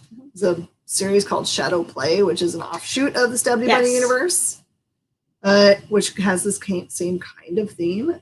It's really awesome. Would you like? What? Yeah! Frank Gogol's in the house! Frank! Everyone say hi to Frank. If you want to ask Frank questions, go ahead and put him in the comments. You've got creator of a great many amazing things. Yeah, he basically put out everything that's not his on there. That's hilarious. All right. I have Power Rangers Unlimited, which fits right in between the last issue of, I think the last one that came out was Mighty Morphin, and the next one, which comes out which is Power Rangers, because they split the title. There's no longer any Mighty Morphin Power Rangers. There's a Mighty Morphin and a Power Rangers. And this storyline is the development of a new character that appears to be being trained over all of her life to take up the mantle of this looks like an evil character on the front cover. And it's it feels interesting. It's like, yay, go, we're going to train you to be this awesome thing. And then you realize, oh, wait, I shouldn't like her because she's probably going to be trouble for the Rangers. Which is fine, I guess. Yeah, we always have to have a good new baddie, right? But she's so adorbs. What's Frank say? Power Rangers Universe Edge of Darkness, that's right. By some guy named Frank Gogol. When does it come out, Frank? I was super excited. And how does it tie? Is it one of these that ties into the main storyline? That's also what I'm interested in. You should totally, if you're a Power Rangers fan, you should add Frank's foray into the Power Rangers, which I know he's wanted to do forever. Oh, yeah. You should add it to your polls and support him. June. Perfect. Love it. And also in the news, Jason David Frank will be here in our store on Saturday. Mm-hmm. So we're super excited about that. It's part of the Power Ranger Protection Program. Which is a love note to comic book stores. He's just traveling on his own dime, coming to comic book stores and signing up, making sure he meets all of his fans. Super love it. So it's in and around. Okay. 8. Okay, right. So this one ties into number 6. So we've got, that's perfect. Jason David Frank, I know, right? Tommy Oliver for life. So excited. So Frank didn't vote for Tommy Oliver and who's the best? No. I won't make this person sad. He tweeted about it. Alpha's my favorite. But anyway, Yeah, it's a dumb thing to like the most. All right. Silk. Oh man, Cindy Moon. Silk is awesome. I love that cover so much. Yeah, this is really about her. It's not really about any of the other characters that are part of the Spider Universe at all. It's kind of about her everyday life and what happens if you stop baddies from destroying, a fancy clothier's, showroom with hundreds of thousands of dollars worth of clothes in it. What if you manage to defeat the bad guys and have nothing be harmed, and they then offer you your choice of anything that you want in the showroom? Is that cool? Is that an ethical thing for a super to do? I don't know. We'll find out. But anyway, it gets to see a lot of cool Silk action, and you'll find out answers to questions like that. It was a great start. I'm super happy to have her around. Jason Scott Lee. Love it. All right. Destiny New York from Black Mask. I've been waiting for more Black Mask. And this, so good. So good. Okay, so Pat Shand, who did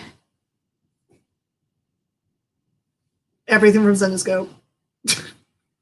Right. All of it. Just There's about. maybe like 2 or 3 things. It's not. But it's all. I'm trying to remember what the Black Mask titles were though. Oh, I can't remember it. Oh goodness.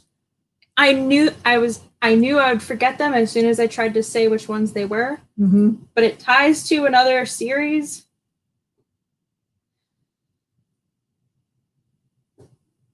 But loosely. Okay. So it's just, so far it's loosely, but there are 40 issues planned for this.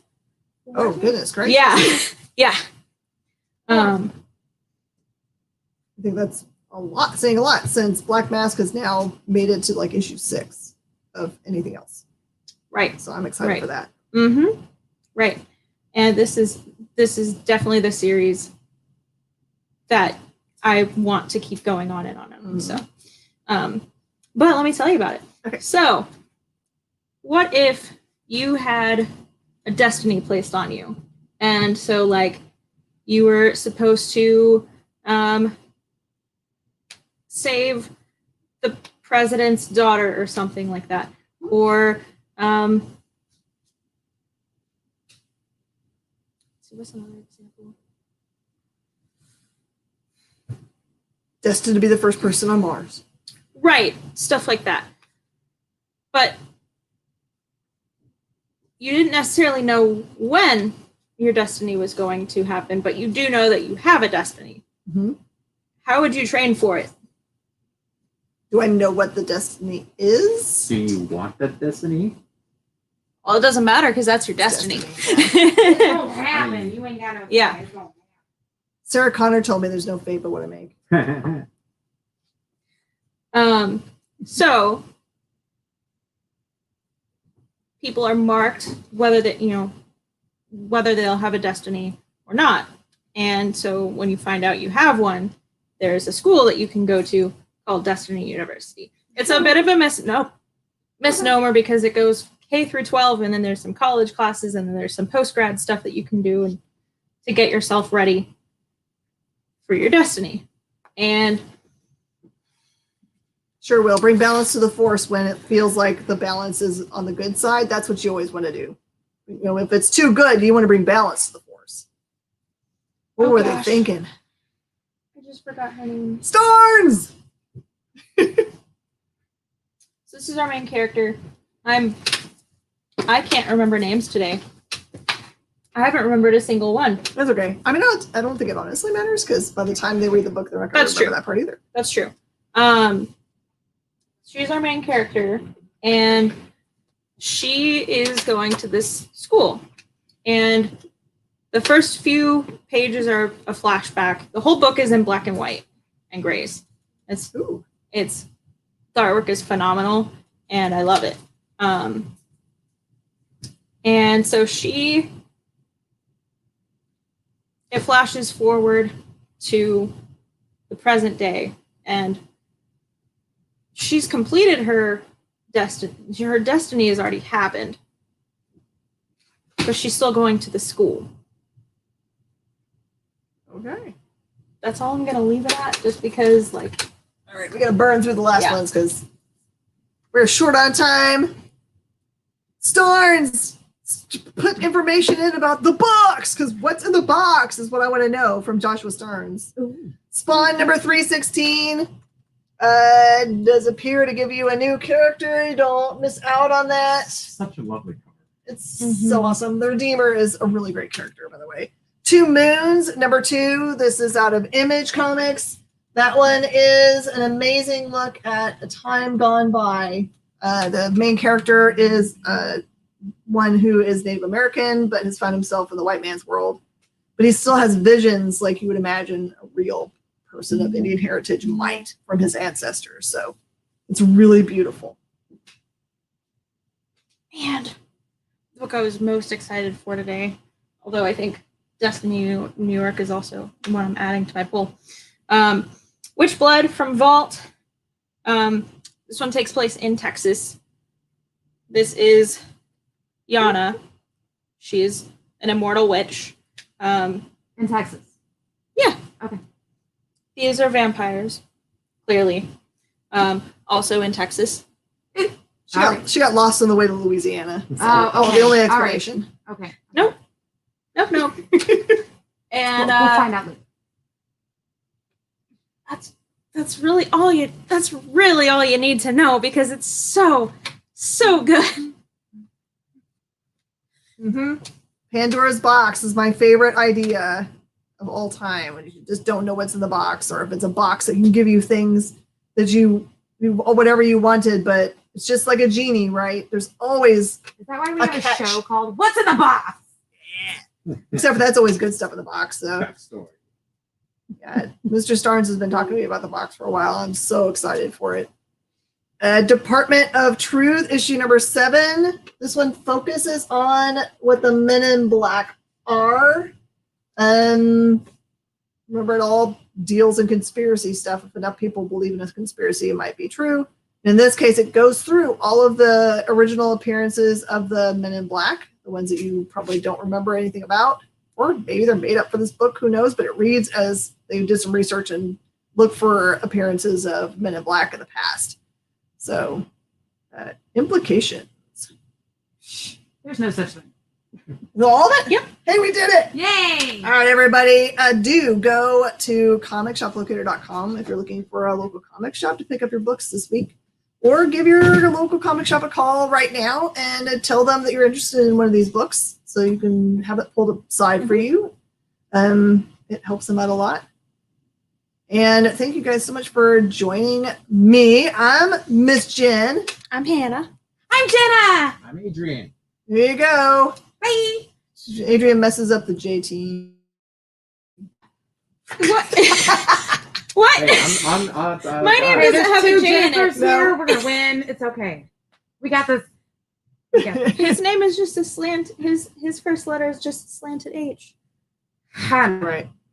We'll have to figure out what our name altogether is. See, I can't say his name like yours. I can't go Hannah. Yes, Mr. Stars, you're just going to tell me which. which cover you like, and I'll get one for you. All right, everybody, thank you so much for being with us on the experience. Do not leave, because Kyle is still here to tell you more about more books that are coming out this week. What's his favorite stuff, and what's he's going to put in his box. There's the Kyle. The Kyle. There's so much this week. I know. I know. And I love all of it. But first we have the news. So the news is going to be super fun. Perfect. Because the news. So thank you guys. I'm going to click a thing and then run the commercials. I'm terrible at this.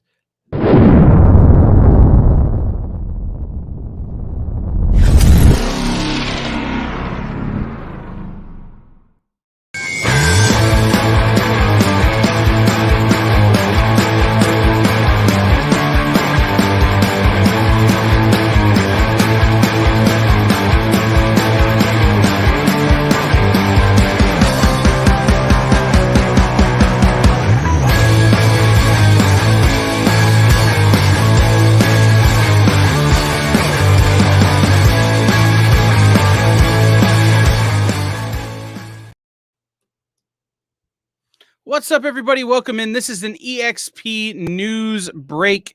I am your host. I am Kyle. These are things that are accurate. I wanted to tell you guys we're going to do a real short news this week because we ran long with Tony Shivone.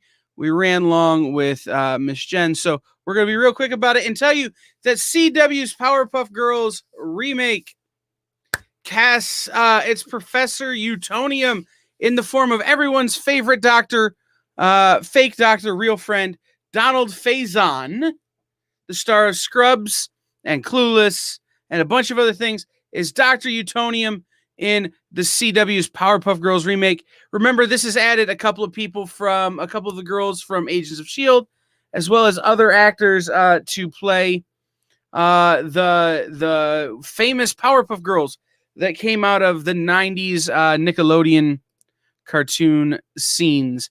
Pat, where are the EXP News graphics? They'll be here when you make them. Even though I know that's not your job. Priorities, man, priorities. I'd rather report the news than play a video. So, Powerpuff Girls. Yes, Donald Faison. Created by Craig McCracken, the Powerpuff Girls made their debut on Cartoon Network in 1998 and was produced by Hanna-Barbera for the first 4 seasons and Cartoon Network Studios for the remaining 2. The series is focused on the 3 girls But Donald Faison plays Dr. Utonium, which would be a great fit. Godzilla vs. Kong is already gonna break the pandemic era record for a movie debut. How is that possible? Well, it doesn't have that stiff a competition. But prior to its domestic release, Godzilla vs. Kong is on track to shatter the record overseas. It launched other places before it launched here, but it's going to be in like 3,000 theaters, which is the highest domestic theater count for a pandemic era feature. Previously, it was held by Tenet with 2,810 locations. Most movies released theatrically during the pandemic have opened in less theaters, but in the pandemic era, Godzilla vs. Kong has already made over 20 million in its initial 5 days in overseas and foreign releases. So that's a big hit for them, grossing 69.2 million in China and a total of 123.1 million for its entire offshore debut. It also had the biggest IMAX opening weekend since 2019. Look, if you're going to go see Godzilla vs. Kong and you can't rent out a theater, try and get into an IMAX, right? Because giant gorillas versus giant mecha Godzillas or a regular Godzillas or really any Godzillas is better at 40, 50, 60, 100-foot tall screens in an IMAX. I'm just saying. That's a real coup though for Warner. And remember, it also comes out there on the HBO Max, so you can watch it there as well. And then the last piece of news I want to talk about is here we go.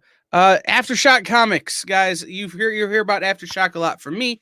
You hear about Aftershock a lot from Jen. You're going to hear about Aftershock a lot more here on The Experience. Has just launched and announced today something it talked about for the first time at Comics Pro, but now it's real. Seismic Press, which is Aftershock's creator-owned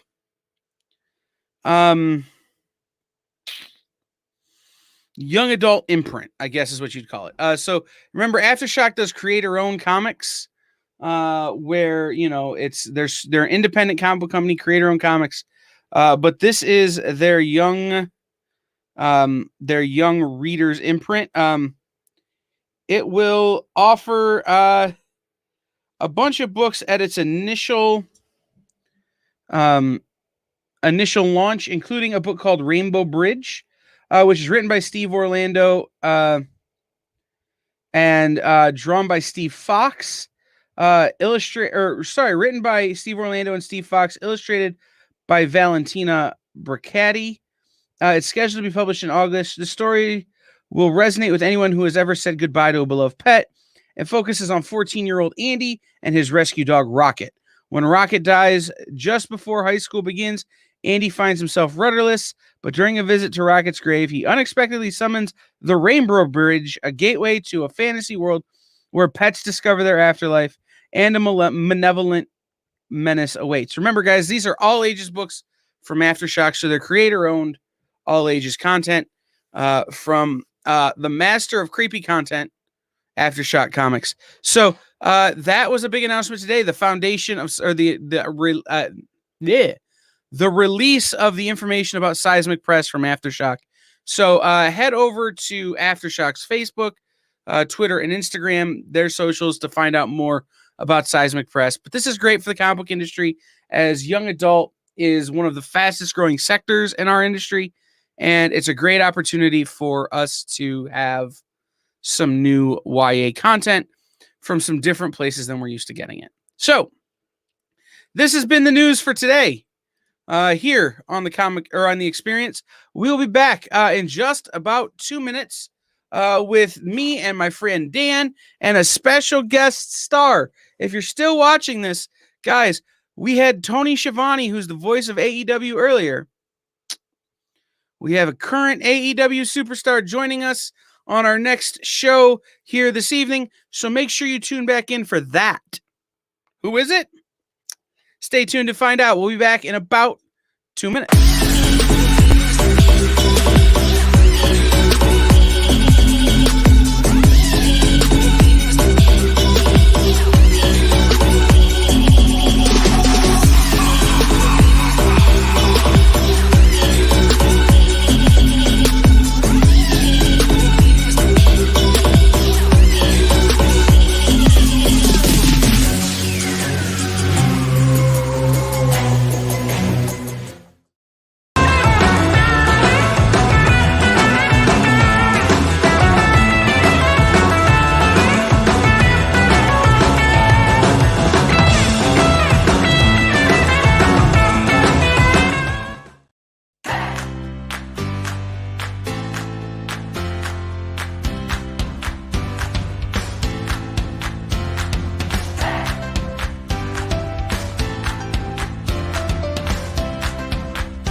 There's something for every imagination at your local comic shop.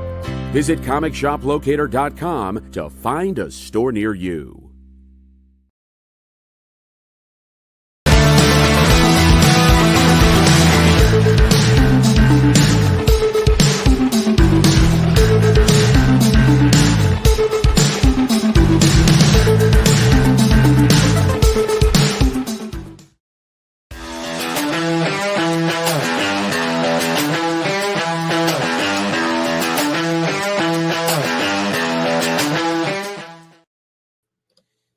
Welcome back, everybody. This is In Stores This Week. I am once again Kyle. I am, as always, Kyle.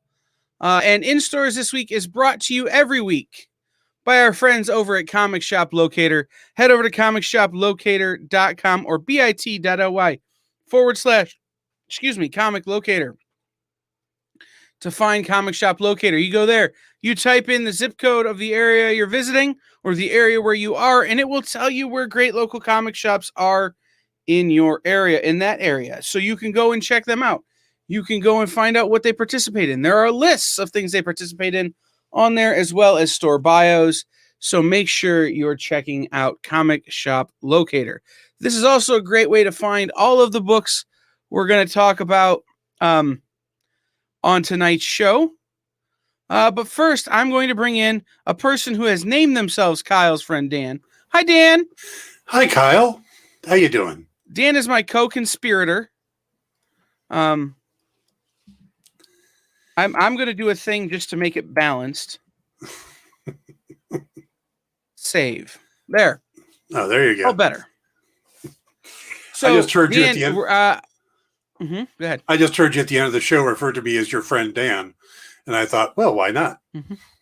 Yeah, that seems like a fitting way to do that. But this is In Stores This Week. I was just telling people about Comic Shop Locator, but I also want to remind them to head over to previewsworld.com to check out lists of everything that's coming out and what you can order and what to tell your comic shop you're interested in. Mm-hmm. So, Dan, I don't remember if I had told you that we're going to have a special guest at some point this evening. I picked up on it. I picked up on it a little while ago. Yeah, I don't know what time he's going to get here. So let's just start tearing through books, and we'll just bring him on when he shows up. How's that sound? Works for me. Do you want to start? Sure. Let's see. Why don't we start with the one that's really caught my attention this week was Batman Catwoman #4. All right. Let me dial up the cover here. Hey, our friend is here. Our guest is here. Ah. Ladies and gentlemen, boys and girls, children of all ages, we had the voice of AEW on earlier. Now we have one of the faces of AEW, current professional wrestler, a superstar, the legend, Christopher Daniels, is with us. What's up, man? Hey, guys. What's going on? Welcome back. Thank you for having me on again. I appreciate it. Kyle. You can't hear him? Dan, jump out and come back. I heard Dan. I will talk to Chris for a minute. Oh, goodbye, Dan. Sorry. It's a Apparently there's technical only room issue for every two of time. us. There's only room for 2 of us, Dan. So there. Hey, it's happened a few times. Dan sometimes can't hear when people join after him. Oh, well, I wish I had There we go. brushed up on my sign language, but I did not. So, Yeah, this is much better. I can both see and hear. Chris. attaboy. There we go. All right, now we're running. There we go. What's up? All right. What's going Yes. on, guys? Welcome in. So, guys, for those of you who aren't aware, Christopher Daniels is a professional wrestler, sports entertainer, legend, the king of the indies. Okay. Hey, I think it's true, so we're gonna go with it because it's my show, right? All right. Yep. You're running things. Introduce me how you So, want. Man. but you're also a comic book creator. You did a book with All Yeah Comics. I did. So why don't you remind the folks out there about that? Okay. I just so happen to have it here on my rack because I'm nothing if not proud. Christopher Daniels and Frankie Kazarian Russell All Yeah Comics was a comic that I wrote. Art Baltazar and Franco, the lovely creators of All Yeah Comics, also drew and helped create the book. This is All Yeah Comics Team Up, also featuring myself and Frankie Kazarian. And that's been my comic book creations. I actually wrote 1 page of the Merry X-Men Christmas special a couple of years back. That's around here somewhere too, because I can't not have my comic books that I wrote on my rack. That would be ridiculous. It's somewhere around here, but that's all the creating. I'm more of a reader than a creator. So creator is generous. I've written 2 books, so I'm not sure creator is the more right books word. than I I've guess written. it counts. Okay, fair enough. So, But I'm more a reader than a creator. So that's hopefully what I'm bringing my expertise here to this particular show. well, I mean, that is what this show is this is in stores this week. So let's start by asking, what's on your pull list that's coming out this week? Do you know? Or are you one of those guys who shows up and is just surprised by what's in the file? This week, I will be surprised. I haven't had a chance. It's been a busy week, what with AEW and some other stuff happening in my life. So I haven't had a chance to see what's coming up tomorrow. So this one's going to be a pleasant surprise. So please, ruin the surprise for me, Kyle. Well, I don't want to do that. But what are you currently reading? What are some books you've been picking up that? Okay, well, I've always been an X-Men fan, so obviously I've been keeping up with Jonathan Hickman's sort of the overarching storyline of the House of X, the Dawn of X, that whole thing. This last week, I picked up a great issue of Cable by Jerry Duggan and Phil Noto. That was amazing. I picked up the new Excalibur. I haven't had a chance to read it yet, and I believe the new X-Men is coming out tomorrow. New Hickman and Leniel Yu, I believe, is still drawing it. So I mean, I'm looking forward to that. Yeah, that's the stuff that's fresh in my mind. But start mentioning stuff, and I'll tell you my impressions of it. I'm no Rich Little, but well, we can bring this up like this. If I pop that in like that, Dan, can you see that? attaboy. There we go. I can't, but I can live with it. All right. So this is X-Men number 19, Jonathan Hickman, and interior art by Muhammad Asrar. Oh, cool. Okay. Asrar, with a Leniel Yu cover. Perfect. So this continues the current story that they've been telling. You can see on the cover, you got your Ghost Rider, you got your Psylocke, you got your who's in the green? That's a costume I don't recognize immediately off the top of my head. Let me see. Okay, I got to tell you, I don't recognize that one either. I want to say that's Siren, but I don't have my glasses on, so I can't tell. It's hard to grow with. It might be Siren. There's a storyline going on in X Factor that Siren is heavily involved in, so it could be her. I missed like most of those in terms of guessing who they were from the cover. I'm not currently reading the X-Men, so I am way off. You wanna talk about looking bad on TV? That is Fuego in the back. You have I don't see Siren either, but look, guys, here's the deal. I'm gonna do the thing now, where it's I'm not currently reading it, but you could pick up Hickman's X-Men run anywhere because you're gonna be absolutely floored by what's happening. You know, Hickman, when he started X-Men, right, he had this big web of ideas that he's bringing to pay dirt, as it were, in these series. And it's all planned out and it's all really well thought out. We talk a lot on this show about Donnie Cates having this big master plan for what he's doing. Well, who you think he learned that from? It's Jonathan Hickman, who's been doing it the best for years and years and years. Let's but they all learned it from Chris Claremont. They did all learn it from Chris Claremont. Yeah, at least in terms of the X-Men. I know that I know that one of the upcoming stories is going to be the Hellfire Gala. So I'm looking forward to that. I've been seeing some teases of art. Russell Dodderman's covers for those particular issues are going to be amazing. Russell Dodderman's amazing, right? You know, all of his work on Thor, and then the stuff that's happening now with his covers, and the few times that he did the giant size X-Men stuff, that was some amazing art. So he's definitely a good guy to have on the cover page for these books. So it'll be interesting to see what the Hellfire Gala brings around. Absolutely. So what else are you reading? I just finished the Taskmaster Limited series. Also amazing. It was very cool to see more Taskmaster, how he interacts with Nick Fury, how he interacts with Black Widow. That character has always been sort of a guilty pleasure. I feel like when they created him, I don't know if they created him with the mentality that he was going to be long term. You know, the garish mask and the super colorful outfit. It didn't really lend itself to the character that he's sort of become, and so I feel like his popularity is sort of in spite of what their original intentions might have been. Interesting. That's another one that I picked up issue 3 this weekend, and I was going to read it on the plane today and didn't get a chance to. And so now I'm like, oh, I got to pick that up and read that because I'm waiting. The end of that series has me like on a cliffhanger. Like I'm hanging on by a thread here, wanting to know what happened in that Taskmaster series. We talked about it last week. And so I bought I hadn't been, that's another one. Like we talk about what I've been reading, and I don't read a lot of Marvel right now. Okay. But Dan sold me on it last week, so I bought the whole series, and I got through issues 1 and 2.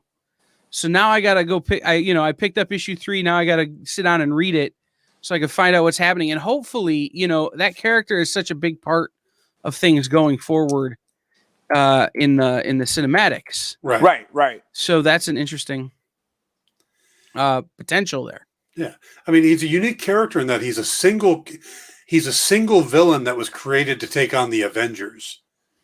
You know, you don't get a whole lot of single characters that aren't god level power that take on the Avengers. So it was just the skill and the photographic reflexes. David Michelini and George Perez created the guy back in the Avengers. I think it was it Avengers 195? Yeah, I believe so. Yeah. And I remember that cover with the green background and just him standing there, sword in hand, bow in the other hand, the shield. And he just looked like he was all the Avengers composited together.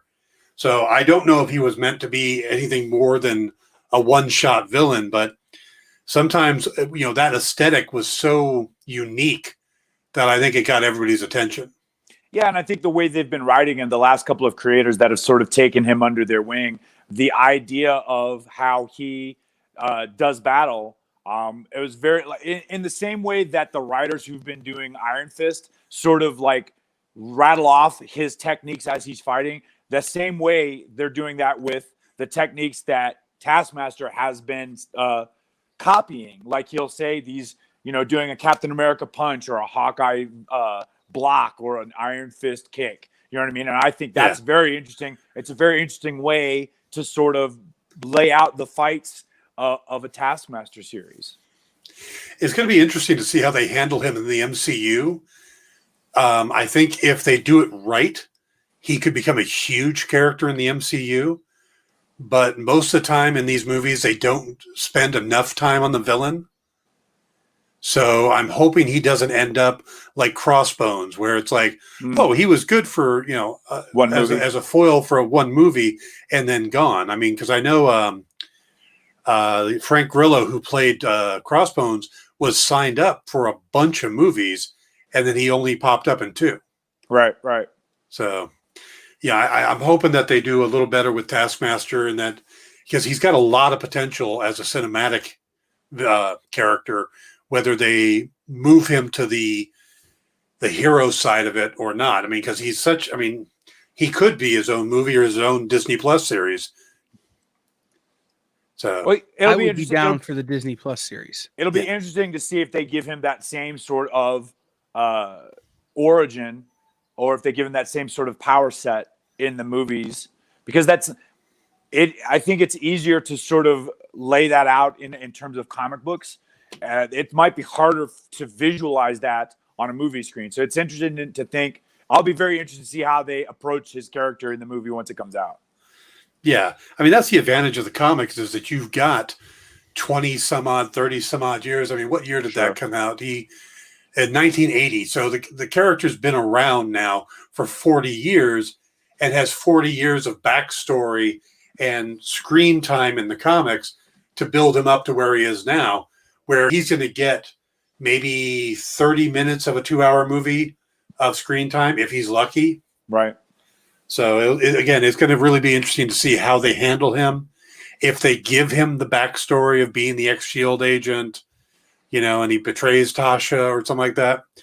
I think he's a good character, and they could do a lot with him, but it'll be interesting to see how they handle him.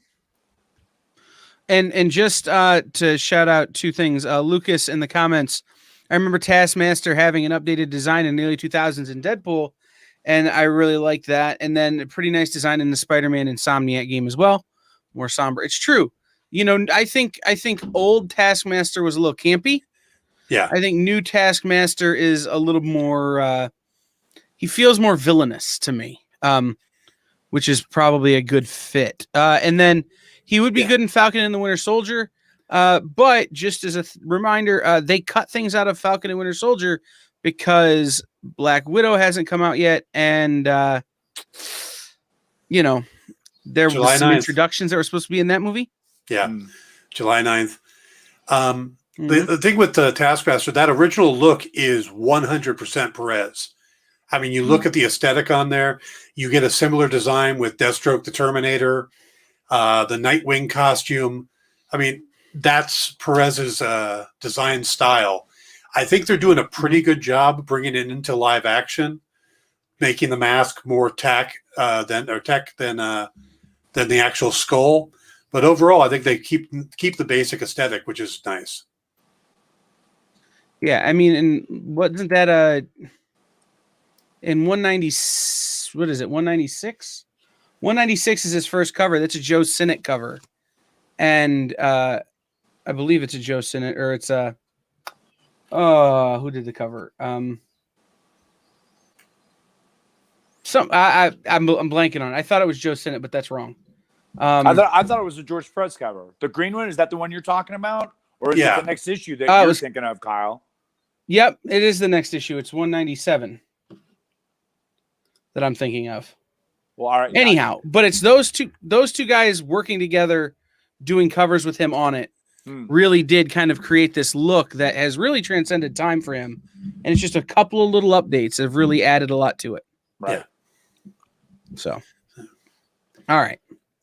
So, let's talk about some things that are out this week, and get some opinions from everybody. Are you reading any DC, Chris? Very little. But if you throw some stuff out there, I can comment accordingly. Well, my thing is I read mostly indie books. Got it. and Dan's got a little more of a broad spectrum on his stuff. So we try and cover all the bases. So somebody pick one. Tell me where we're going, Marvel or DC? I defer to Dan. He was here before I was, so go ahead, Dan. Okay. I had mentioned just before Chris came on, the Batman Catwoman looks pretty interesting this week. You've got it comes out of the Infinite Frontier, where Joker's really screwed things up in Gotham. Mm-hmm. But there's 3 different storylines going on here, 3 different timelines. You've got a past storyline where the Joker's hidden a bomb in Gotham, but Catwoman may know where it is, and Batman thinks he does, which this is early on in their relationship, and this could cause a big problem between them. And then later on, you've got Catwoman trying to deal with the return of the Phantasm, who is basically a mother who's lost her son, and the Joker's responsible for that. And then this all leads to how in the future, Catwoman kills the Joker. So you've got all these different storylines going on at the same time. And of course, this is a Tom King story, so you know it's going to be good. You got art by Clay Mann. Man, this thing just sounds crazy to me to have the 3 different storylines going all at once, trying to balance and just how Catwoman plays through all 3 of them. Well, and it's something else that's interesting about this is I'm going to leave myself covered up because I'm the ugly one here. And the Phantasm is one of Batman's great love interests, right? It's, she was the woman that he was willing to give up the cowl for. Wasn't willing to do that for Catwoman. He was willing to do that for the Phantasm. Yeah. So her return and the whole how Selina handles it is an interesting take on that. And it's Tom King writing Batman, writing Catwoman in a Black Label book. That means he's got less restrictions too. True. It's not necessarily. He can really do whatever he wants. Yeah, it's not necessarily continuity, but you get to go out there and play and have a little more adult fun. Man, he's super prolific in the Black Label series, right? He's still doing Strange Adventures. He's still doing Rorschach, doing this. And it feels like the way you're describing this, it sounds a lot like his MO in the terms of the different timelines sort of intertwining and telling the same story or a different set of stories through the timelines. It sounds exactly like the way Mr. Miracle was written, or even how Strange Adventures is going on right now. So that's interesting. That's interesting stuff. Yep. Well, speaking of Strange Adventures, that one comes out this week as well. Awesome. Yeah, Strange Adventures. What we got this week is first thing. I love Adam Strange, so you've got me here. Planet Heist is one of my favorite miniseries of all time, where the Rand disappears and he's got to find out what happened to it. But you got Tom King and Evan Doc Shaner, who I just love his work. It has that classic comic feel to it. When he was doing Flash Gordon for Dynamite, those books were awesome, and I love seeing him on Adam Strange. But this one, you've got Adam leading the heroes against an invasion of Picts. And because he's defeated them once before, but a bunch of questions come up about if he's really actually defeated them, what happened. And it comes to Alana has to come out and actually stand up for him and set the record straight. So you got the Princess of Ran is getting to be pushed into the spotlight this time. And every time I look at this book, it reminds me how similar it feels to John Carter. There's a very parallel. But yeah, go ahead, Kyle. And you have in this book Batman, who has been Adam Strange's longest friend, really. At least in my memory of reading Adam Strange books, coming out and being like, I'm not so sure, coming out kind of questioning, this relationship he's had. So now there's another level here of, that storytelling, relationships, and how strong is a friendship kind of question, which again, it's Tom King writing sort of intense emotional turmoil, which, you really highlighted in his run on Batman, especially the first 50 issues, really, his trying to get into that. And then the whole Rorschach run has been like this emotional roller coaster. So I think it's just Tom King leaning into his specialty of making you feel the feels. Yeah. You got to wonder, though, if you're Adam Strange and you're looking down the list of your best friends and Batman's on the top of the list, you may have done something wrong with your life. Because Batman's not known for being the warm, fuzzy guy. No. So, what other, I think, is that all we have from DC this week? Also, I had Flash and Other History of DC Universe. Oh, yeah. Oh, okay. Yep. Flash number 768. The first thing that stood out to me about this issue is it's Brandon Peterson's artwork. Oh, okay. Yeah, and I haven't seen Brando doing a lot of stuff lately, so I love seeing him back. This cover is really interesting looking, the way he's got the angles on the faces and stuff. You don't tend to get that kind of up look on faces. But the whole basis on this story is that Wally West is tired. He is just done. He went from Rebirth to Heroes in Crisis to Dark Knight Death Metal, and he's been through the ringer. He's been through enough, and he decides it's time to hang up the costume and retire. But, of course, that's exactly when Barry Allen needs him the most. And you've got Fallout from Infinite Frontier hits, and the Flashes must confront the past, and it ties into a Justice League led by Green Arrow. And I don't remember a Justice League led by Green Arrow other than when they were doing the whole the storyline where he kills Green Arrow kills Prometheus. Mm-hmm. So I don't know if it ties back into that or not. But you got Jeremy Adams writing it, and like I said, Brandon Peterson doing the artwork. So this looks like definitely a book to at least pick up on the shelf and see what's going on. All right. Chris, it's one of those times for one of those great nerd questions. Who's the best Flash? Ooh. Are we talking characters in the books or actors on the screen? What are we talking about? Ooh. Who do you prefer? You could pick both. You could pick either. You can. Okay. Well, I feel like as far as the characters in the book, I have to go with Barry Allen, obviously, just because my age. And then I was such a fan of the show. Grant Gustin has done an amazing job on the CW's television show. And that's not to discount Ezra Miller in the films. And especially with the release of the Snyder Cut and seeing the extent that he sort of focused on the Flash in that one, it's very interesting to think about what's going to happen in the movie, the Flash movie coming out in 2 years? Is it 2022 or 2023? 2022, I believe. Okay, so 2022. So yeah, I think with the Snyder Cut coming out, I think that the enthusiasm for an Ezra Miller Flash might grow a little bit.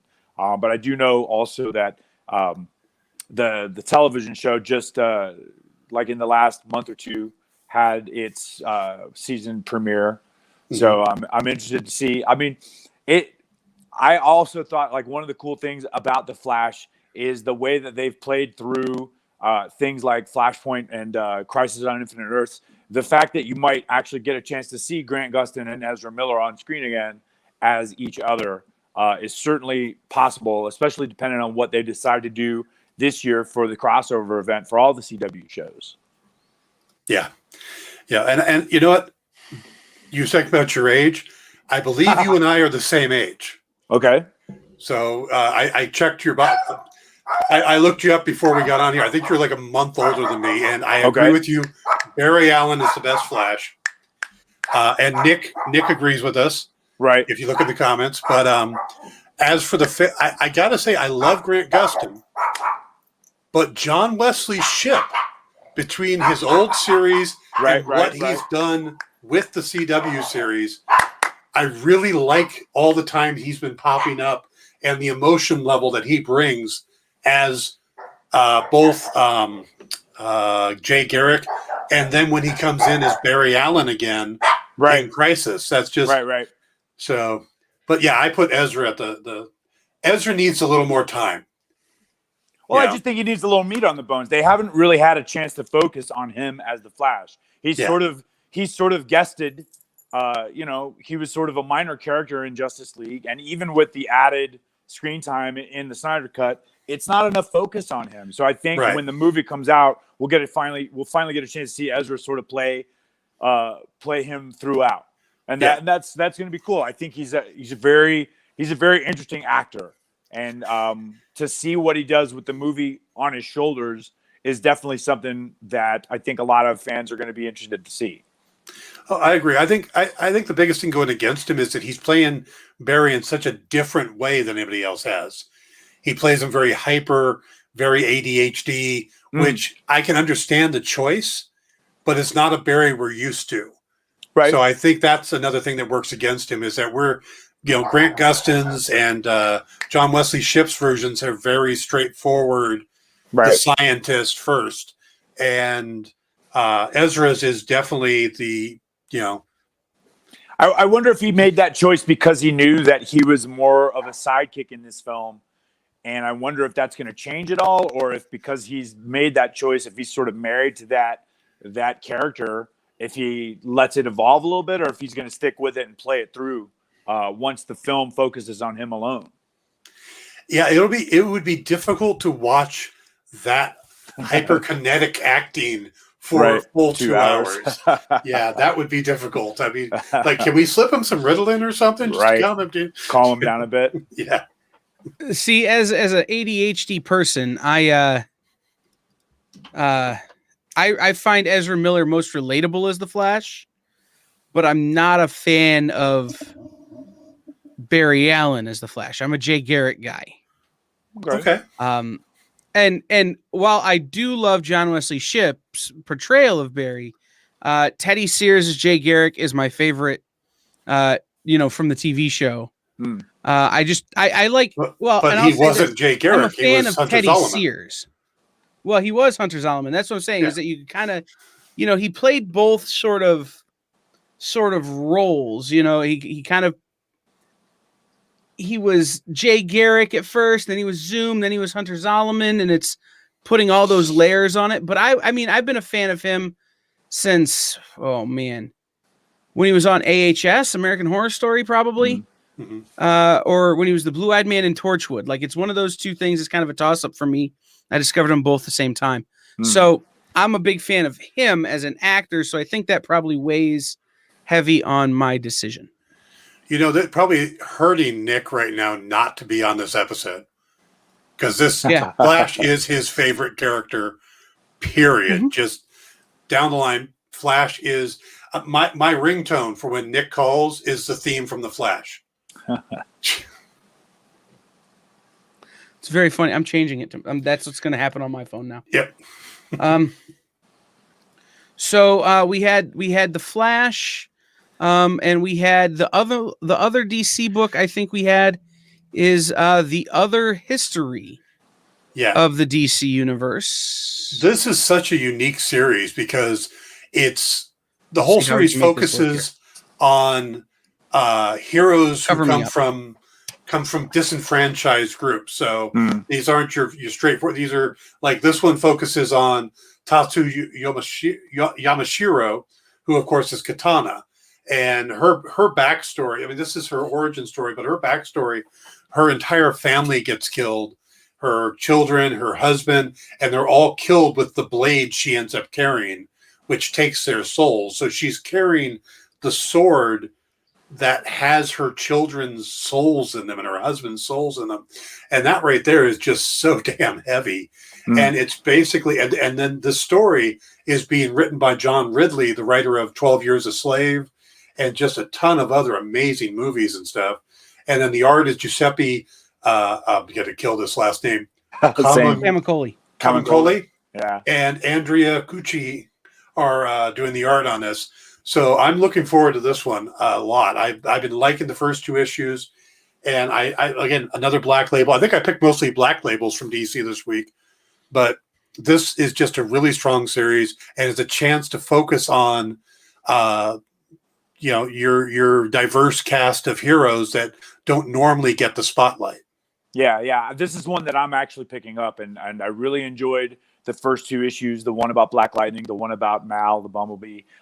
It's very interesting, and it's not really a comic book where this happens and then this happens and then this happens. This really is the origins of the characters, and then how their race and their interactions with being a hero and what their race was, how that affected their experience being a superhero. That's just, it's super timely and it's super interesting to me. And Giuseppe Camicoli, whose name I also have messed up just to stay in the group. This isn't anything like his art. I know he's drawing it, but like, it's nothing like the stuff that you've seen in the past from him. I feel like there's more. It's almost like he stepped up because he knew he wasn't drawing a regular superhero comic book. He was drawing sort of a history of superheroes book. And so I feel there's a different feel to his art. I don't know if it's because of the person inking him or if it's just an artistic choice of his own. But yeah, it's very different from like X Factor that he did back in the day. That to me, that's what I think of when I think of his art. And this doesn't look like his art to me. And that's not, I'm just saying it's a different art style right now. And it's very cool for this particular series to see it. Yeah, this too. I mean, the thing about these books is they've not all been set when you would expect them to be set for these characters. Like, you expect a Katana story to be a little bit further back. Like if you're going to tell her history, you expect it to be set a little bit further back or even a little bit further in the future. But this particular time, the mid 80s, in Japan with this kind of background, it's a really interesting time to take a look at this character. The same with the Black Lightning story is it was a unique time frame for the character, which adds another layer of interest to these books, I think. Yeah. Well, I believe she was created in the 80s for the Outsiders series. Right. Mm-hmm. Where Black Lightning was the 70s and was already around. I think he was the only established character along with Batman brought into the Outsiders series when it was created. Maybe Metamorpho, but definitely, Metamorpho, definitely yes. One of the new ones, Katana and Geoforce. And Halo and Looker. Yeah. So, so she was created in the 80s, basically. So it makes sense that's the era that she was founded in. But yeah, it does seem kind of fluid when they do these stories, when they put it. But I love the idea of it being in the 80s because I don't know much about I'm going on a limb here. I've assumed it's Japanese culture from the 80s. I know more of the older stuff from my own writing, having done research and stuff. I don't know much about the 80s other than watching Black Moon Rising or whatever it was, that Michael Douglas movie. Yeah. Black Rain. Black Rain. Yeah, Thank you. Yeah. Chris, have you spent some time in Japan working? Yeah, I actually I did a lot of tours of Japan. I worked a lot for New Japan back in the early 2000s. I did some stuff for Michinoku Pro, which is a company based out of the northern territories, Morioka and things like that. So yeah, I spent a lot of time over there, and it'll be interesting to pick up this book tomorrow and see what I recognize and what I don't recognize. Well, the big question I have is, we all know manga from Japan is hugely popular these days, but when you were there, was comic book culture a thing? It was very difficult to find anything. I mean, they had their own comic books, their own manga, but I couldn't find anything like. It was very rare that I would see anything like X-Men or Marvel or DC translated into Japanese. So I don't know if that's as popular as the stuff that's written in Japan. It's very difficult to find. Like I found when I went to Tokyo, the last time I went to Tokyo, I found a comic book shop that had translated versions of. I picked up a trade paperback of Civil War translated into Japanese for a Japanese wrestler that was getting into Marvel.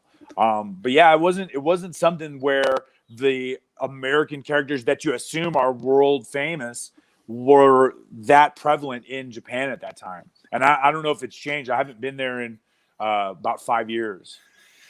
From what I understand, one of the characters that made it over the pond big over there was Witchblade.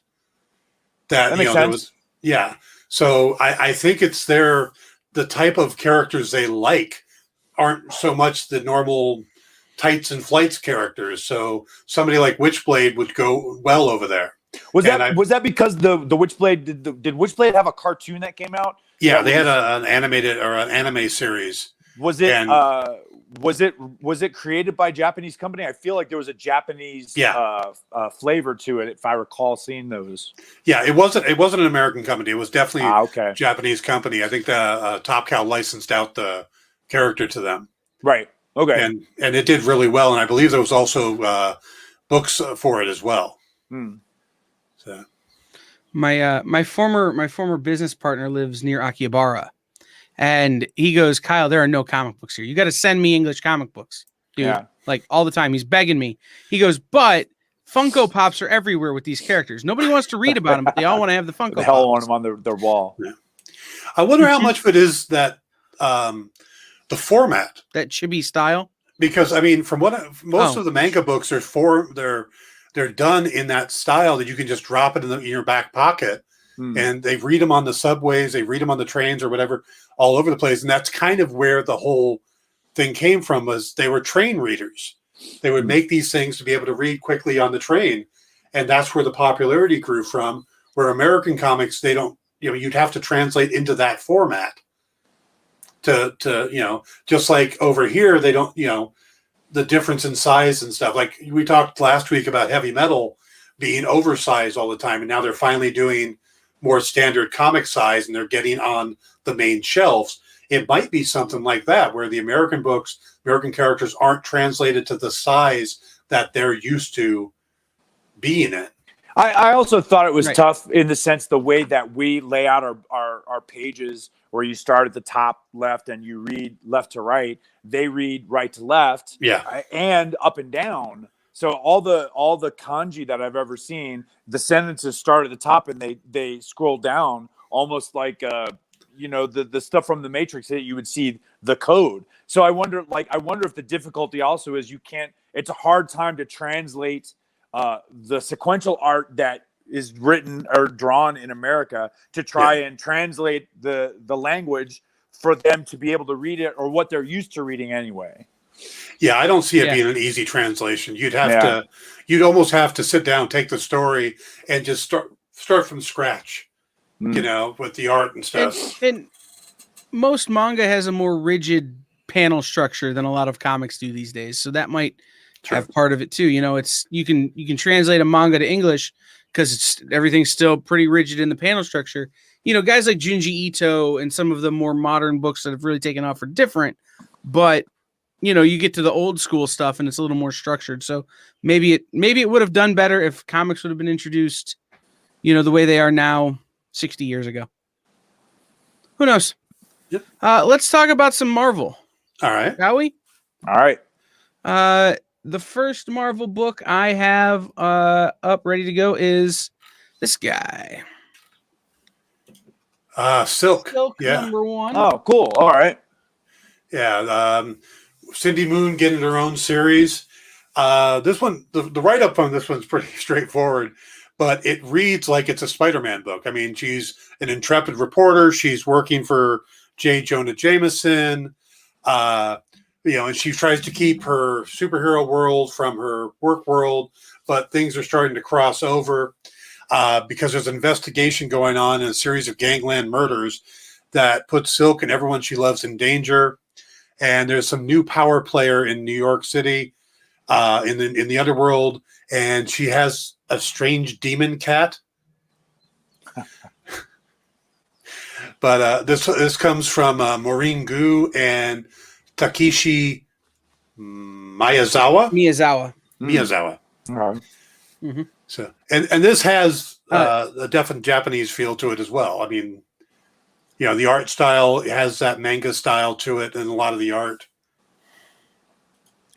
Takeshi Miyazawa, he did the Miss Marvel run when who was writing it at that point? I'm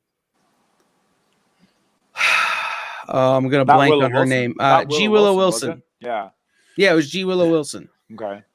He did the first the first 12, 13, somewhere in there, and then jumped back on to end that series. But also Met Cadet U with Greg Pak, Ghost Spider, a lot of stuff. Future Foundation that came out 2019. So it definitely has that manga inspired feel, but also it holds a real strong candle for the traditional Marvel style. I think they made a mistake with this character last time they did a Silk series. Okay. Which was to not lean into the fact that Silk is not Spider-Man. Like they try to just write, oh, this is girl Spider-Man. Didn't really work. So giving her her own baddie, giving her her own, kind of story, even if it's very similar, gives them an opportunity to redevelop this character as a whole. Her origin is the same as Spider-Man. Yeah, and she got bit by a radioactive spider. And she just spent a good period of time within the Spider-Man series through the Last Remains storyline, if I'm not mistaken. So, I mean, it was a cool way to sort of reintroduce her into the Spider-Man scene, and then for this to sort of branch off into her own book. Hopefully it's going to garner more interest in her stories. So it'd be cool. Yeah, she's an interesting... Go ahead, Kyle. Mm-hmm. Go ahead, Dan. I think she's a very interesting character, but I think that they haven't done great with her outside of the Spider-Man. They haven't really established her on her own that much yet. So yeah, I also look forward to this series and giving her her own space in the Marvel universe. Yeah, just for those of you who are out there who are cover hunters, there is an awesome Scotty Young variant, and my personal favorite, and the one I ordered, the Jen Bartel variant. Okay. Are you going to show us those? No. No, he wants to find it for himself. He doesn't want us to buy it first. So, well, it's to be real honest, the only reason I know the Jen Bartel variant is that she shared it on Instagram. Yeah. I don't see it actually available here in my image library. I think there were a lot of Jen Bartel Women of Marvel cover variants that came out. I picked up the Avengers one that had She-Hulk on it, and I'm looking for the Iron Man one that had Patsy Walker on it. So it's a cool series of variants to pick up. I thought it was a great thread, and Jen Bartel is definitely a great artist for that particular. Yeah, ding, ding, ding. There it is. For that particular vein of variant covers, I thought she was a great choice for the artist. So, yeah. Now I screw up my camera setup here, but hey, we have a shout out for Chris from Scoot. What's up, Scoot? Another Andrews, one of the the Black crew. Nature Boy. Oh, different Scoot. Oh, I thought it was Scoot Andrews, the wrestler. Scoot McMahon from it's Scoot All McMahon, the crew. artist. There's only two Scoots I know, and I picked the wrong one. Sorry, Scoot. I've got some great Scoot McMahon art on my wall over here. So, give me just a second, and I will throw up the Scotty Young. Awesome. It's an homage to your ASM 300, your ASM 1. Kind of the web slinging, flying through the air, but chibi. Yeah. So, all right. Other Marvel books this week. Where is my list here? I'm sorry. Losing my mind. We got I got 4 on my list. There we go. Man-Thing. Oh, cool. Avengers Curse of the Man-Thing. Steve Orlando coming over to Marvel after all this time at DC. This is his Marvel debut, and it's the 50th anniversary of the Man-Thing. What an interesting character for Steve Orlando to decide to jump to Marvel on. Yeah. How cool is that? Yeah, I wonder if that was the reason. They're like, Steve, come over. No, you can do Man Thing. All right, I'm there. It's just, this is the story is, while for years the creature's been content staying in the Florida Everglades, now a new enemy has hijacked his body and takes his fear-burning touch global, with only the Avengers to stand in his way, and we get to meet a new villain called the Harrower. Okay. So this looks like it could be a lot of fun. There's two great covers on this one. This is the basic cover. There's also a Patrick Gleason variant. Oh, is it like the Spider-Man variants he's been doing? That's amazing. Yeah. That's awesome. This is a straightforward headshot, but it's just kind of the outline and stuff of the Man Thing, and it's a really nice looking cover. I don't remember who did this particular cover, but I do love the cover artwork and the coloring on it. That just really stands out nicely. But this is Daniel Acuna. Daniel Acuna. Okay. Oh, cool. Okay. Yeah. It's been a long time since we've seen Man Thing in a comic, so I'm really looking forward to this. Well, it seems like he became a supporting character in the Avengers not too long ago. So that's what I thought was happening. Like him being brought into the Avengers led to this book, I thought. So I mean, it'll be interesting to see how the Avengers play into this particular book. I feel like Man Thing's sort of in the similarities between Man Thing and Swamp Thing, and then Swamp Thing having his series with Alan Moore back in the day and becoming what Swamp Thing is. Man Thing has sort of stayed in that Florida Everglades, man of mystery, fear, whatever feels fear burns at my touch sort of thing. So I'll be interested to see if they expand on that character a little bit with the 50th anniversary. And Steve Orlando, it's hard to imagine a bad story out of Steve Orlando. So it'll be cool to see where this goes. Who's doing the art? Well, and Steve Orlando's who's doing Francisco the art? Mobley. Oh, Mobili. Okay, cool. Francisco Mobili. Mm-hmm. It's Steve Orlando, like with Joe Illich at the helm, really is revitalizing a lot of the stuff over at Heavy Metal. I think I picked up 4 Steve Orlando books last week, new books. He's on a tear and can't be stopped. And adding him to the Marvel lineup and giving him the Man Thing to play with is a really good move by Marvel, because it'll reinvigorate a character that, like you said, he had kind of, in my opinion, taken on that Venom kind of place in the world where he shows up, messes some stuff up, and then takes off for a while. Where Venom was in the early and mid 2000s. Okay. Or Punisher kind of was the same way for a minute, where shows up, wreaks havoc, takes off. And to give him his own story, to let him sort of breathe again, is great. And then to introduce a new bad guy, which, by the way, is designed by kind of one of the hot hands at Marvel in Carmen Canero. Okay. She's doing a lot. She did a lot of that design in oh Lord. This is the problem. I start talking about these things and then I blank on them because I'm trying to remember the character names. In the Miles Morales. Oh, okay. Miles Morales, Spider-Man? Miles. The mini series that just came out. What was it? 2 years ago.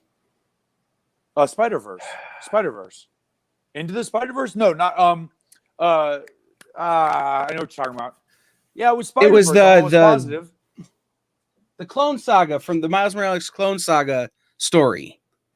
So it was like 25 through 27 or whatever, Miles Morales Spider-Man. It was his Clone Saga tie-in. Okay. From, what was it? A couple of years ago. So, and then she's back on it coming up, just as a heads up. So, okay. lot of cool character design, a lot of kind of taking some well-known and manipulating. But she designed the new bad guy in this, and there is a variant with her design art on it. So, okay.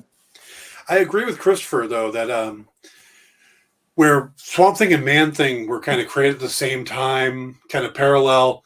Swamp Thing has become much more mystical, much more out there, where Man Thing is still the muck monster, is still, you know, it's kind of deep at his core, is a horror creature. And I like that. I like that these. Do you remember the really wacky R.L. Stine miniseries that came out not so long ago? Yes. Where all of a sudden Man Thing was just talking out loud?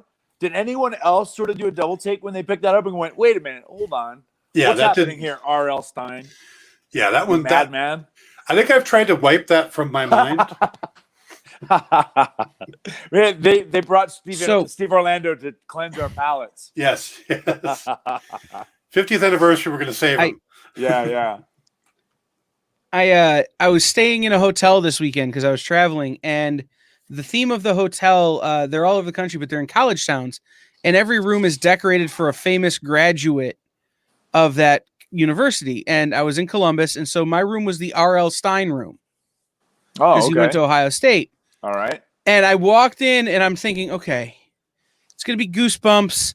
Please, please, please don't let there be a Man Thing cover hanging on the wall to remind me of that story arc. Right. And thankfully there wasn't, but I did have the a giant poster of the marionette from the first issue of Goosebumps staring at me while I slept, which was unnerving.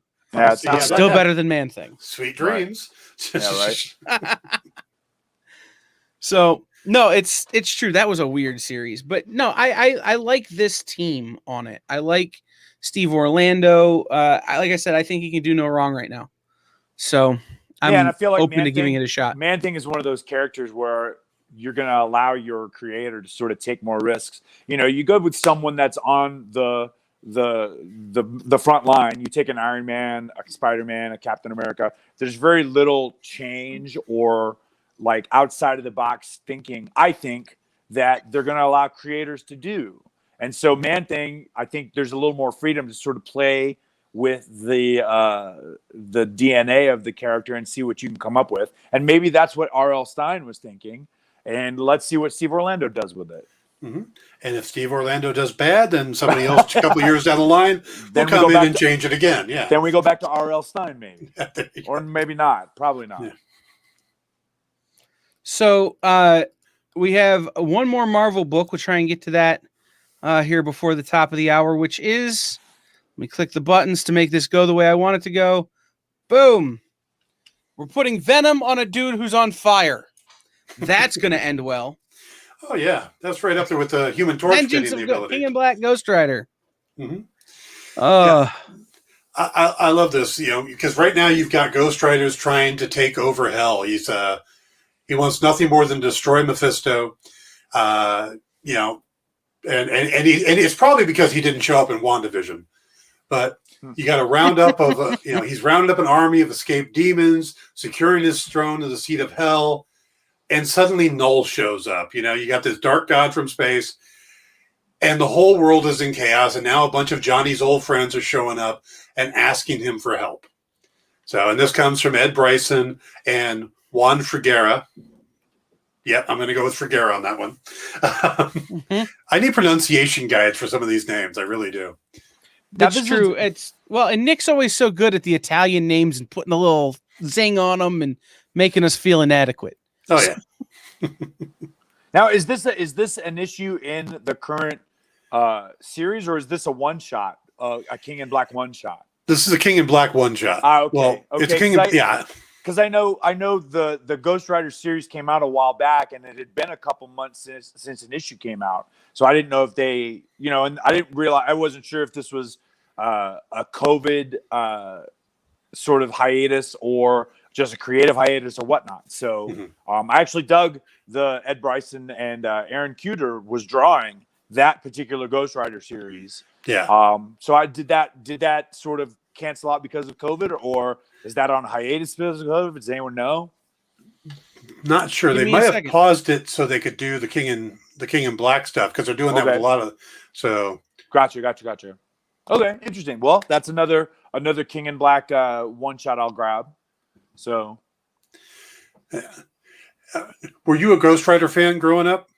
I picked up the series that Mark Texiera was drawing. Oh yeah. And I can't remember who was writing it back in the day, but yeah, when Ghost Rider got hot again, I was picking up that for a short period of time, and then this brand new series with Aaron Kuder drawing. I was a big fan of Aaron Kuder, so like when I read that he was drawing this particular series, and the first couple of issues were great.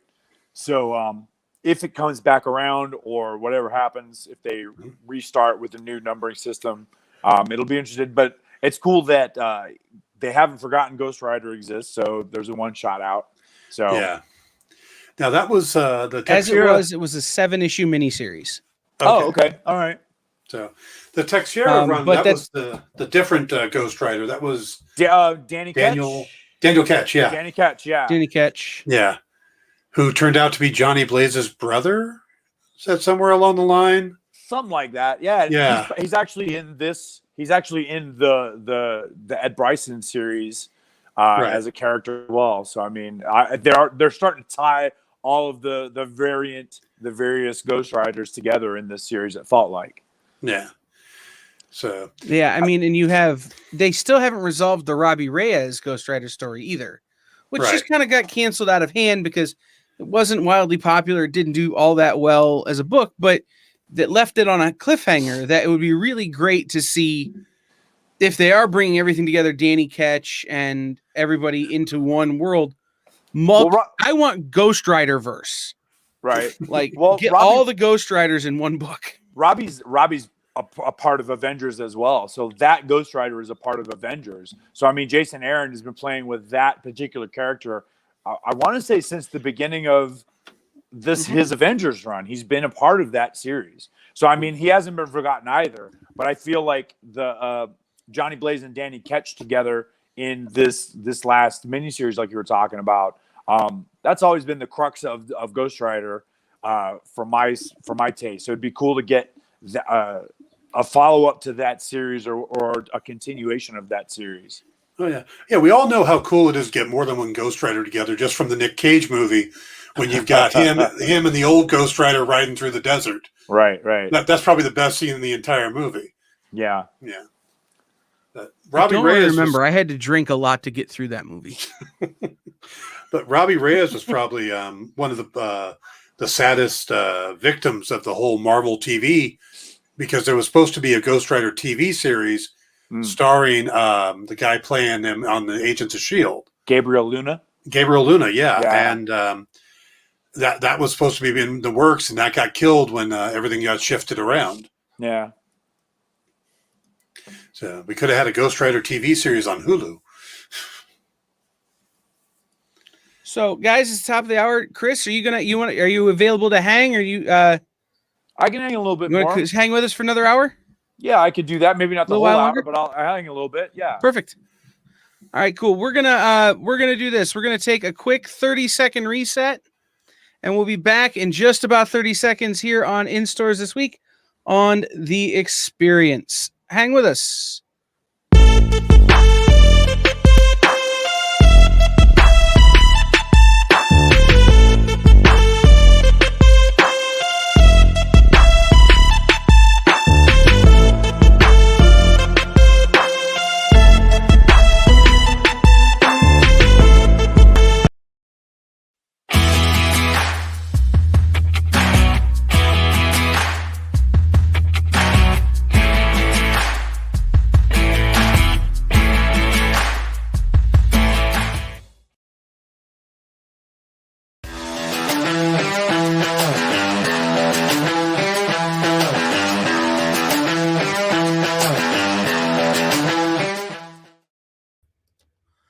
Welcome back, everybody. This is In Stores This Week, live on The Experience. This is the show where we tell you about things that are coming out this week.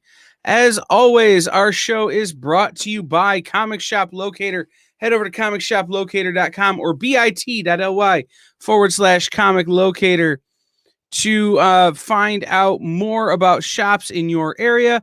All you have to do is type in the area or the zip code of the area where you are, and it will tell you all of the things, where every store is, what those stores participate in, and any other information those stores can provide to Comic Shop Locator. Also, head over to previewsworld.com. There's a great list over there of books that are out this week and books that are coming up so that you can tell your local comic shop, hey guys, I want this. So we have been talking with Christopher Daniels and Dan, who will be rejoining us just momentarily. But I want to remind you guys, head over to YouTube and search The Experience out on YouTube and hit the subscribe button over there. Head over to twitch.tv/the_exp. Hit the subscribe button over there. And of course, last but certainly not least, hit share everywhere you are. Share the videos, share the videos, share the videos, share the videos. This is Reverse Fight Club. Tell your friends. Otherwise, we can't grow if you don't tell your friends. So we are going to move into the second portion of our show. Dan is back. Welcome back, Dan. Thank you. This has been kind of fun having a third person here to balance us out. Yeah. Calm voice of reason. Seems like we used to have a third person, but it's so vague now. I don't remember. Yeah. Mm-hmm. Long Some time Italian ago. fella. Yeah. With an accent. We'll see. But hey, I had another I had another Marvel book on my list. What did you have on your list? I'm sorry. Beta Ray Bill. Oh yeah, you know why it's not on your list? Because it's on mine. Oh. All right. That's that's where the confusion came in. Let me get that cover queued up here for you. While we wait for Chris to rejoin us, we can start talking about the best Thor. Well, he's tired of playing second fiddle, that's for sure. Yeah, and he doesn't have Stormbreaker in.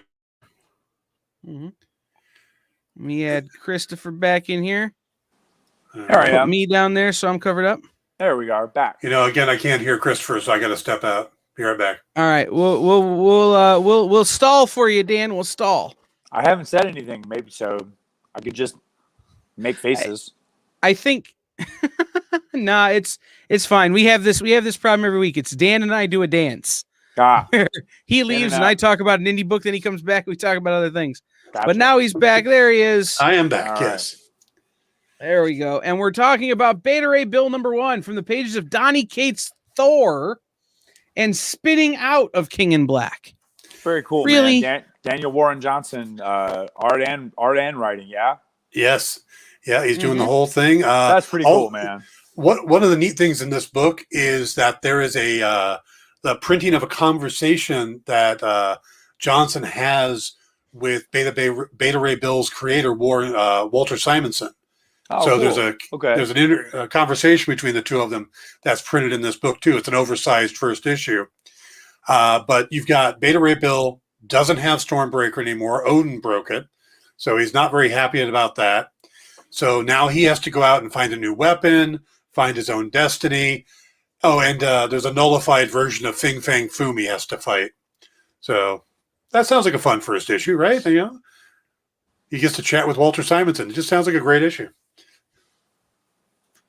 And the thing about it is that he has a weapon with him, but every time he uses it, he becomes less Beta Ray Bill and more human. Right. Is an interesting kind of arc in this. So it's an interesting play because Beta Ray Bill has always been very specifically Beta Ray Bill. Mm-hmm. And now he's becoming less so somehow. And I think it's all Odin's fault. I don't know that for sure. It's not revealed that it's Odin's fault, but it always seems like it is. So, You mean Odin would like enchant a weapon to teach someone a lesson? How shocking. yeah, that doesn't seem normal at all. No, totally out of character. Yeah. But yeah, nullified Fing Fang Foom. You know, they're putting null on all kinds of things that in my brain just don't make any sense. Yeah. Really, Fing Fang Foom needs a symbiote? You know, Ghost Rider needs a symbiote, really? But if you were on. a symbiote, who would you rather hook onto than Fing Fang Foom? Yeah, okay. I mean, that's the ultimate spec. I know what my answer is, and it isn't Fing Fang Foom, but I have to think like a symbiote. Yes. And, because like a symbiote, not a 30-year-old guy. Right, thinking like symbiote, thinking like me, I want to be on dupe. But thinking like a symbiote, Fing Fang Foom is the best choice. Wow. Dupe was the last person I thought you'd come up with. I was thinking Emma well, it was Frost. between him and Forbush, man. Because it'd be the funniest book they ever put out. Willie Lumpkin. Yep. Take over the Fantastic Four mailman. This is I think this is a mini series. Yeah, I think I read 5 issues. They've announced the first. Yeah, they've announced the covers and released the covers for the first 4. But yeah, I think it's a 5 or 6 issue mini with Beta Ray Bill. And Daniel Warren Johnson's doing every second of it. Yeah. When Wonder Woman Dead Earth came out and I read all that, I was super excited that Daniel was getting a little spotlight on him. And this is definitely a step in the right direction to get more people aware of how good Daniel is. So this is going to be very cool. And also how good this character is. I mean, Beta Ray Bill is just a fun character. Has been around a long time and never really gotten the spotlight he deserves. Yeah, I think this is going to be a situation where you've got a character that's got the ability to be more popular if more people focused on him, and a creator that's going to want more focus put on that character with his work. So I think this might be a big step for Beta Ray Bill as a character to get more popular based on how this miniseries goes. Plus, there is talk that Taika Waititi is going to throw him into Thor: Love and Thunder. Right. Well, I mean, there was scuttlebutt that he was one of the faces on the towers in Ragnarok. He was one of the. So I mean, that's something else too. So, and they did introduce the Corbinites, his race, in Infinity War, the fight scene with Nebula and Gamora. They're fighting Corbinites, so his race has been introduced as well. I didn't even catch that. That's cool. Yeah, I you guys saw the casting news that they added. You guys saw the casting news they added Russell Crowe to Thor. To Thor: Love and Thunder. Yeah, but they're so we're going to be asked if we're entertained at some point. They're adding a lot of people to Thor in little tiny cameos. You remember in Ragnarok there was the Matt Damon, Luke Hemsworth, and Sam Neill little play they were doing. Well, they're doing that again. Those actors are coming back and doing another play, but Melissa McCarthy is being brought in to play Hela in the play. So you can't even guess what Russell Crowe's going to be at that point, right? You know, and supposedly Jeff Goldblum's coming back, so the Grandmaster will be back. So I'm hoping for like a side scene of Gore the God Butcher going after the elders of the universe. So you've got Benicio del Toro as the collector, you got Jeff Goldblum, and then you get Russell Crowe there as like champion or the gardener or something, and they all get slaughtered by Christian Bale. I think that would be a great scene. All right, I get behind that. No, that's not the kind of thing I go for. You know me, Dan. No, it's not the kind of thing I go for, but I get behind that. Yeah. And just another little side note here on the Beta Ray Bill series, guys. Issue 1 has got some killer variant cover artists. You've got Ryan Stegman, Iban Coelho, Mike McCone, Walt Simonson, Todd Knock. But they've announced variant covers for the first 4. Listen to some of the names that are going to be taking passes at this. Paul Pope. Ooh, You've nice. got Mike Del Mundo. And announced on number 4 is the one I'm most excited for, Declan Shelvey. Oh, okay. Because Deck has a real dark art style that could be super fun. Oh yeah, I mean, I'm used to him working on Moon Knight and stuff like that, so that should be interesting. Absolutely. So big Declan fan. Shout out to Deck. We'll be talking in a couple weeks. He's got a creator own book coming out that we're going to have him on to interview him about. So shout out to him. It's the second time he's getting talked about on the air today. So super fun. Attaboy. All right. Yeah. We were interviewing Stephen Mooney earlier, and he brought Deck up. So let's move on to some of the other things from other publishers. Dan, do you want to start with what do you want to start with? Why don't we go with Vengeance of Vampirella? Yeah, this is Tom Snigoski and Michael's. I don't want to say Saint Maria, but it's STA. So, but I'm going to go with Saint Maria. Tom Snigoski and Michael Saint Maria, and this is the beginning of the end of the current story arc. You've got Lord Mazarin, who's encased in the armor infernal, is gathering his army. Vampirella and the Dance Macabre are planning an assault against Mistress Nyx, who is still kind of suffering from the last time Vampy attacked with an infectious attack. And then you got the whole mystery of Adam Van Helsing is just getting stranger and stranger. And I love that they've brought back Van Helsing. This is the book where I'm a big Vampirella fan. I've written the character, so I've got, that connection to her. But Vengeance always feels more to me like the original Vampirella run from the old Warren days, the old Vampirella magazine. I think Tom ties that stuff in so well, where I love the newer stuff they're doing. Christopher Priest's current run is fantastic, and people should be reading it. But Tom does a little bit more nostalgic, and it is just a fun book. It also has a little more horror element to it, but it's a really good read. So if you're not picking it up, you should definitely check this out.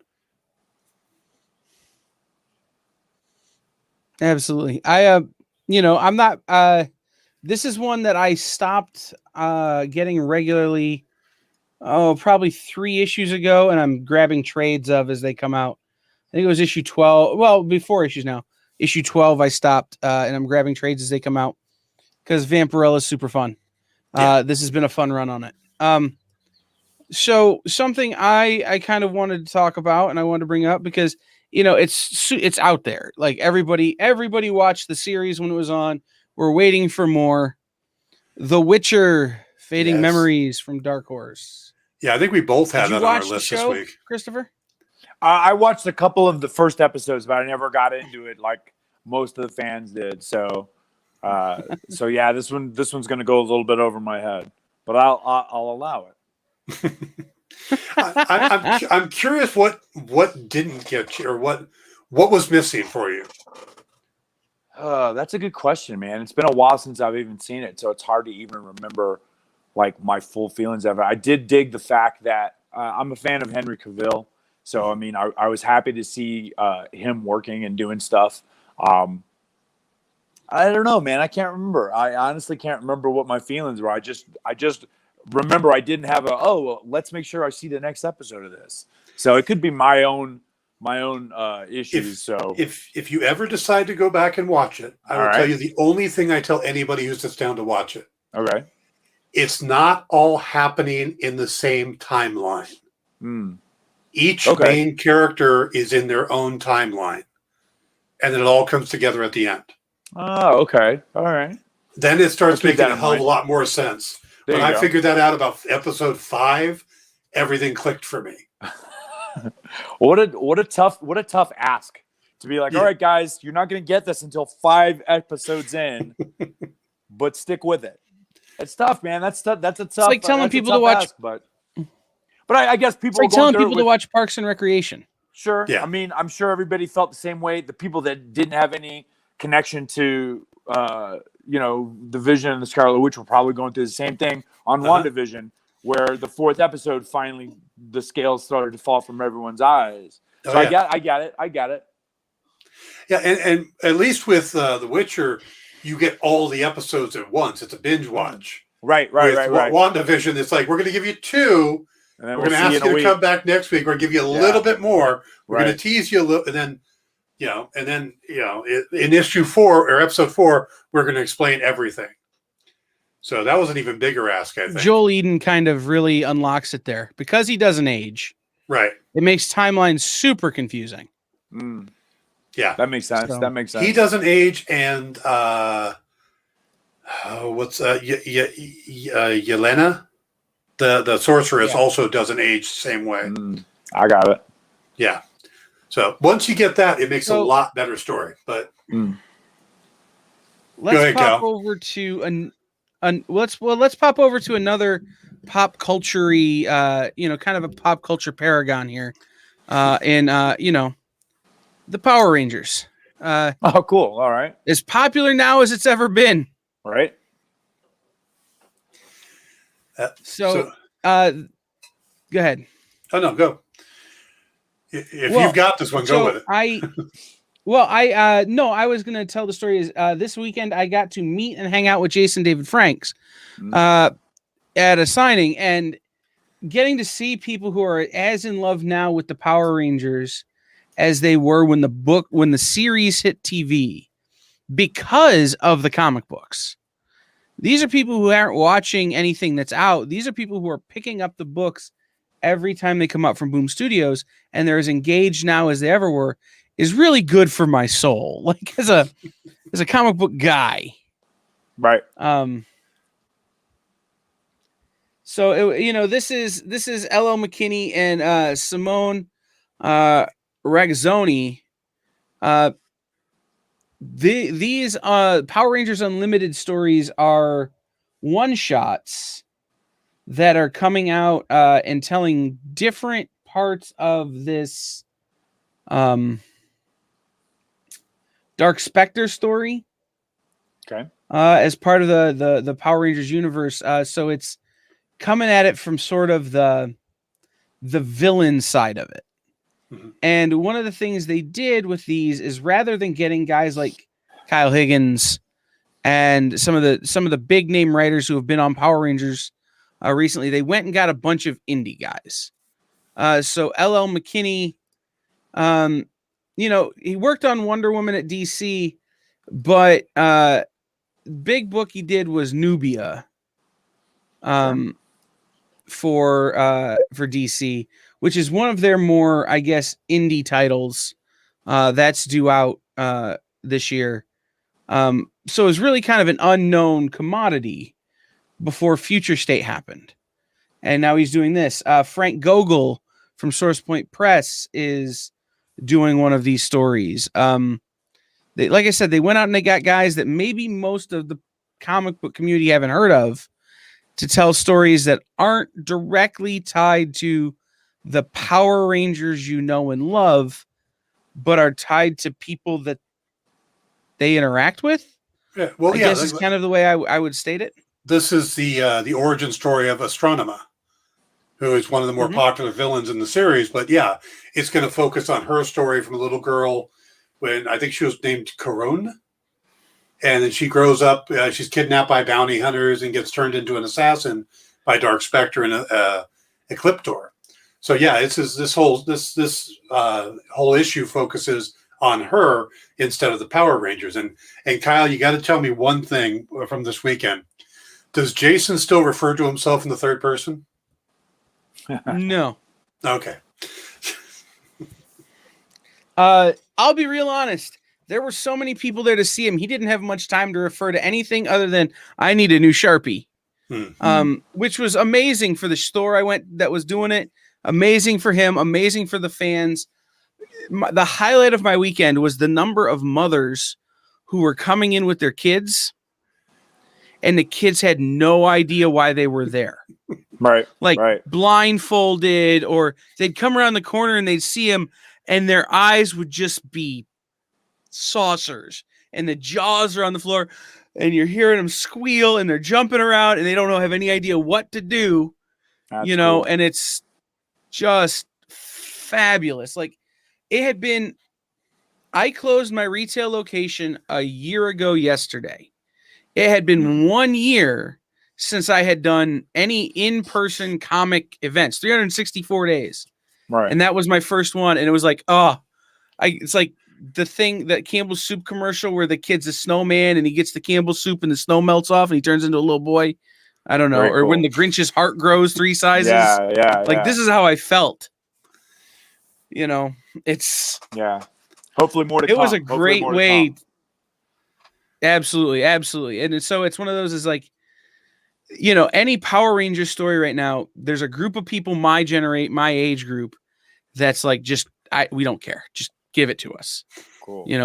We're so amped for it. And it's because of the comic books. It's not television. It's not cartoons. It's the comic books.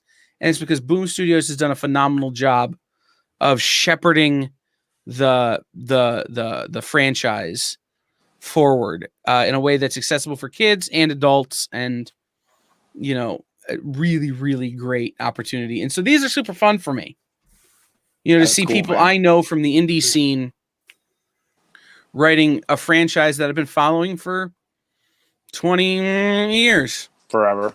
Yeah. Yeah. Since first Kyle, grade. On that note, I got to dip out. Man. That's a great story, but I got to go. Thank you for having me on the show, Dan. Thank thanks you, for chatting Christopher. with me. And for everybody Nice watching, meeting you, Tell Chris. everybody where they can find you on socials. You can follow me on Twitter at FAC Daniels, on Instagram at FA Christopher Daniels, and every Wednesday night, AEW Dynamite on TNT, on Monday nights and Tuesday nights, YouTube, AEW Dark, AEW Elevation. You'll see me on one of those shows, man, but thanks so much, and I'll see you guys next time, all right? Absolutely. Go out and support your local see you comic soon, shops, man. everybody. Thanks, guys. Take care, Thank you. sir.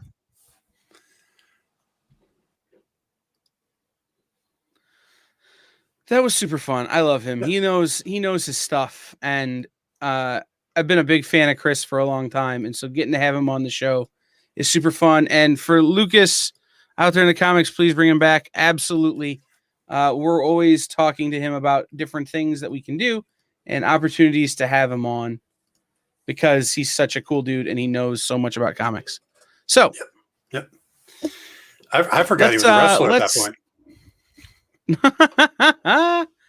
Yeah, we could definitely go back and talk about that for a long time. Yeah, the thing is, I'm not a wrestling guy, so I was like, "How's this gonna go?"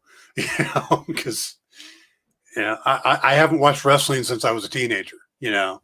Like Hulk Hogan was still the champion when last time I went. Roddy Piper and Jimmy Superfly Snuka, and those are the characters I knew of. We are endeavoring on Thursday to have another wrestling legend on. And we're hoping to announce that's all confirmed up tomorrow. So be watching the social media of the experience tomorrow. All right. Let's hit another book that was on both of our lists. All right. The Van Helsing. Ah, yes. By Joe Bruscia. Yeah, Joe is the co-founder of the company. He and Ralph Tedesco, not only did they put the company together, but they're usually the ones in on all the plotting of all the stories. I mean, there is a cohesive universe at Zenoscope, and they kind of guide things. Some books more than others. When I was doing Sinbad there, I had a little more free reign. When you're doing something for the actual Grimm Fairy Tales universe, they're a little more hands-on.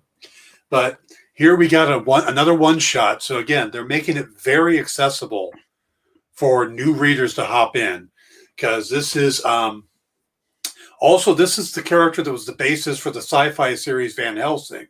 They changed a lot, but this is where it came from.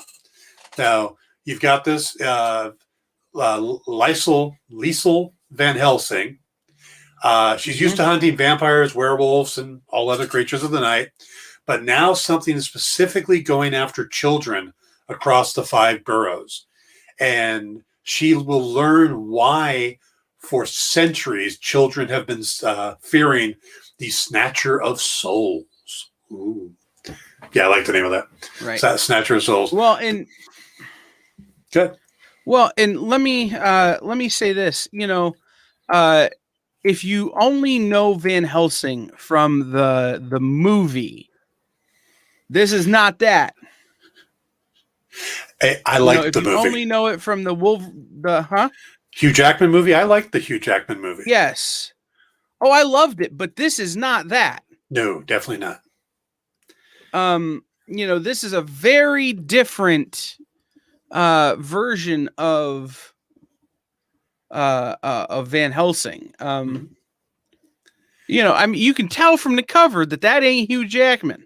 No, But, just the steampunk aesthetic would be a sign that's not Hugh Jackman. True. So it's a whole thing that if that's your only kind of connection to it, you definitely need a different sort of feel. You definitely need to reset your expectations. Now, the thing that I'm most about with this book, and it's why I grabbed it, is that I saw the after the colon title. Black Anise. Van Helsing, Black Annis #1. And I know all about Black Annis because I'm weirdly into English folklore. Also known as Black Agnes or Black Anna, Black Annis is the boogeyman in a big way. It's kind of the origins of the boogeyman that we've remythologized and Americanized in a way, but it's a really interesting story. The original folklore in the songs and poems and things about it. So you got to remember, a lot of these characters came from ways that parents used to use to scare their kids into behaving. Oh yeah, Grimm fairy tales were all. Yeah, that's what Grimm fairy tales were, to scare the hell out of your kids so they'd be good. Yeah. Mm-hmm. So maybe start telling, if you have unruly children, maybe start telling them about Black Annis. Maybe don't give them this book, but maybe start telling them about the Snatcher. You know what? See if it still works. These books are, I won't say they're family friendly, but there's I wanted to address this. There is a stigma about Zenescope books that is wholly wrong for people who haven't read the books. Let me take these are strong female characters that when I was writing for Zenescope, the majority of the fan base were female. I would go to a convention and I would have woman after woman after woman coming up, buying the books and buying all the covers. So the idea that this is like a sexist thing or something, you got to know what the audience is, that women like to see strong female characters and they want good-looking characters. And that's what they get with Zenescope. And that's why Zenescope's fan base is a lot more female than people think. I'd say it's probably about 70% female. And always remember, and this is something I always bring up with Zenescope books when I was selling them in my store, and now that I'm talking about them on here, the cover is not the insides. Yes. The covers are designed to catch your eye, but when you get inside, it's beautiful storytelling and beautiful art that maybe isn't as. Sometimes the covers can get a little risque. Some of the Zenescope covers, but the insides are never that. Are never quite that way. They're always more. One of my favorites was Dream Eater Saga. Yes. And you'd see these covers that you're like, I don't know if I want to read something that looks like that. And you'd get into it, and it didn't feel like the cover on the inside. It was darker. And those covers were dark. Mm-hmm. It was more, more picture-driven storytelling on the inside. So always remember that just because what you see on the cover might seem a little off or might seem a little not your style, if the title or the pitch that we give you says, hey, that's something I might want to read, make sure you open the book up and tell you, we're not going to show you interior pages.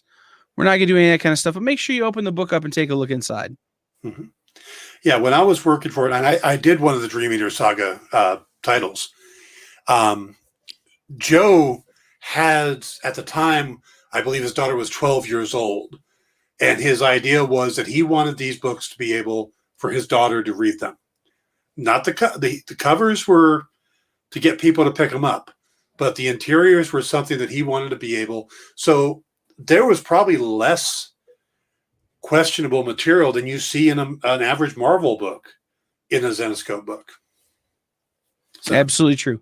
And when I say, when I said earlier, don't give this to your kids, it's just because this particular character is pretty creepy. Like, it's not got anything to do with whether or not it's an available for all ages or suitable for all ages. It's got everything to do with, I don't want to tell you, hey, read this story to your kids and your kids get nightmares and you're coming at me on Twitter. So, maybe take a look at it before you show your kids, but just know that some of the Zenescope stuff is totally readable for everybody. Yeah, I mean, PG-13 is probably a good rating for most of their books. Yeah. Mm-hmm. There is one writer who is a friend of mine who I would tell you maybe their books are a little higher rating, but not going to do that right now. Yeah. Also, the one that's on the other side of the screen. Only because you've met him, so you know how twisted it could be. No, I'm kidding. I did do some twisted stuff. Yeah, it's true. I remember those books, reading, and especially your Dream Eater. Which story was it? Because the whole Dream Eater saga was messed up. Yeah. I believe I did the Sinbad part of it.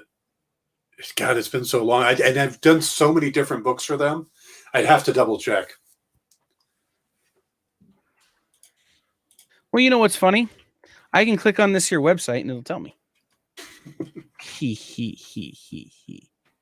Let's see. You did just regular Dream Eater Saga. It wasn't necessarily anything. Yeah, it was episode number 8. The main story. Yep. Yeah. Yeah, because it tied into my character Potts from the Sinbad series. Yep. So, let's move on to, I think we had one more book that was on both of our lists.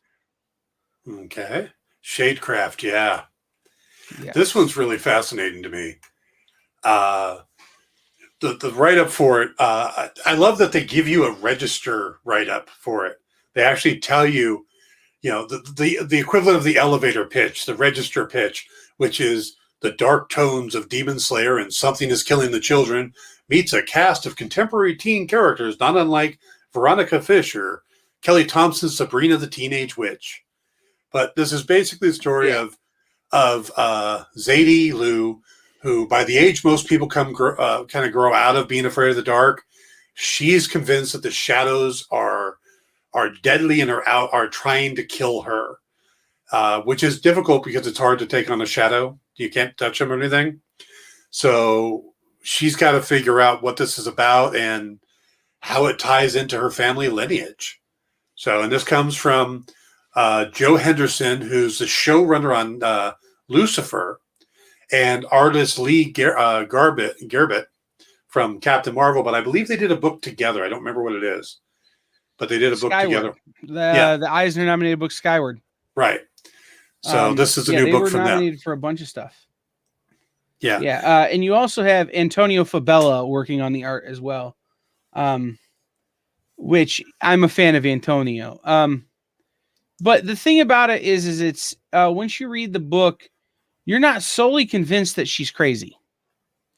Kind of the pitch is that, is this real, or is to quote Queen, is this the real life or is this just fantasy? You're not entirely sure which is which, for her, which is what is actually happening to her or what is not happening. You just know that she can't separate it and that there's more to it than meets the eye. Yep. And I love the cover. The Mm-hmm. The stark white background. I mean, they could have put in like a city or any kind of background. I think it would have actually taken away from the just the fear and the danger that's coming up from the shadows. I mean, you got that one shadow coming up at her, the heavy incline. That's just a really well done cover. This is the type that when it's on the shelf, it's going to jump people off. There's a variant that is the cover I ordered. Let me throw that up here. Got to cue it up here. There we go. By Jock.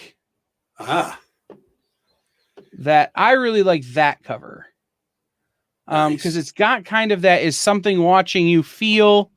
It kind of feels a little landscapey, but also the whole cover is shadows except for, where the sun is hitting. So she's, it really does kind of say, okay, what happens when she has to cross from one sunstroke into the next? Right. Plus you get the added feeling of this looks like it's a city street or in a big area and there's no one else around. So you get that added alone feeling, which was what they were going for in the first cover too. So both of them got that same aesthetic from a completely different angle and different approach. But it's definitely a less is more type of thing. Absolutely. This comes out from Image Comics. Just be on the lookout for this. I think this is a team that, as long as they keep working together, is going to keep getting nominated for awards. Skyward was really good. Lucifer was really good.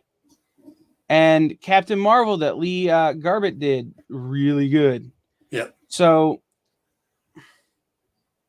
just team to be watching. One of the other books that Dan had on his list that I did not have on my list. Do you want to finish up your list and then we'll move on to mine, or do you want to? So we can kind of fly through my indie list.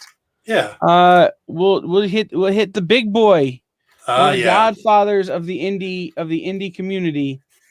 Yeah, I had to bring up this one just because this is issue number 258, and I believe there was early on Jim Lee did an issue, and Eric redid it just so he could say that he'd done.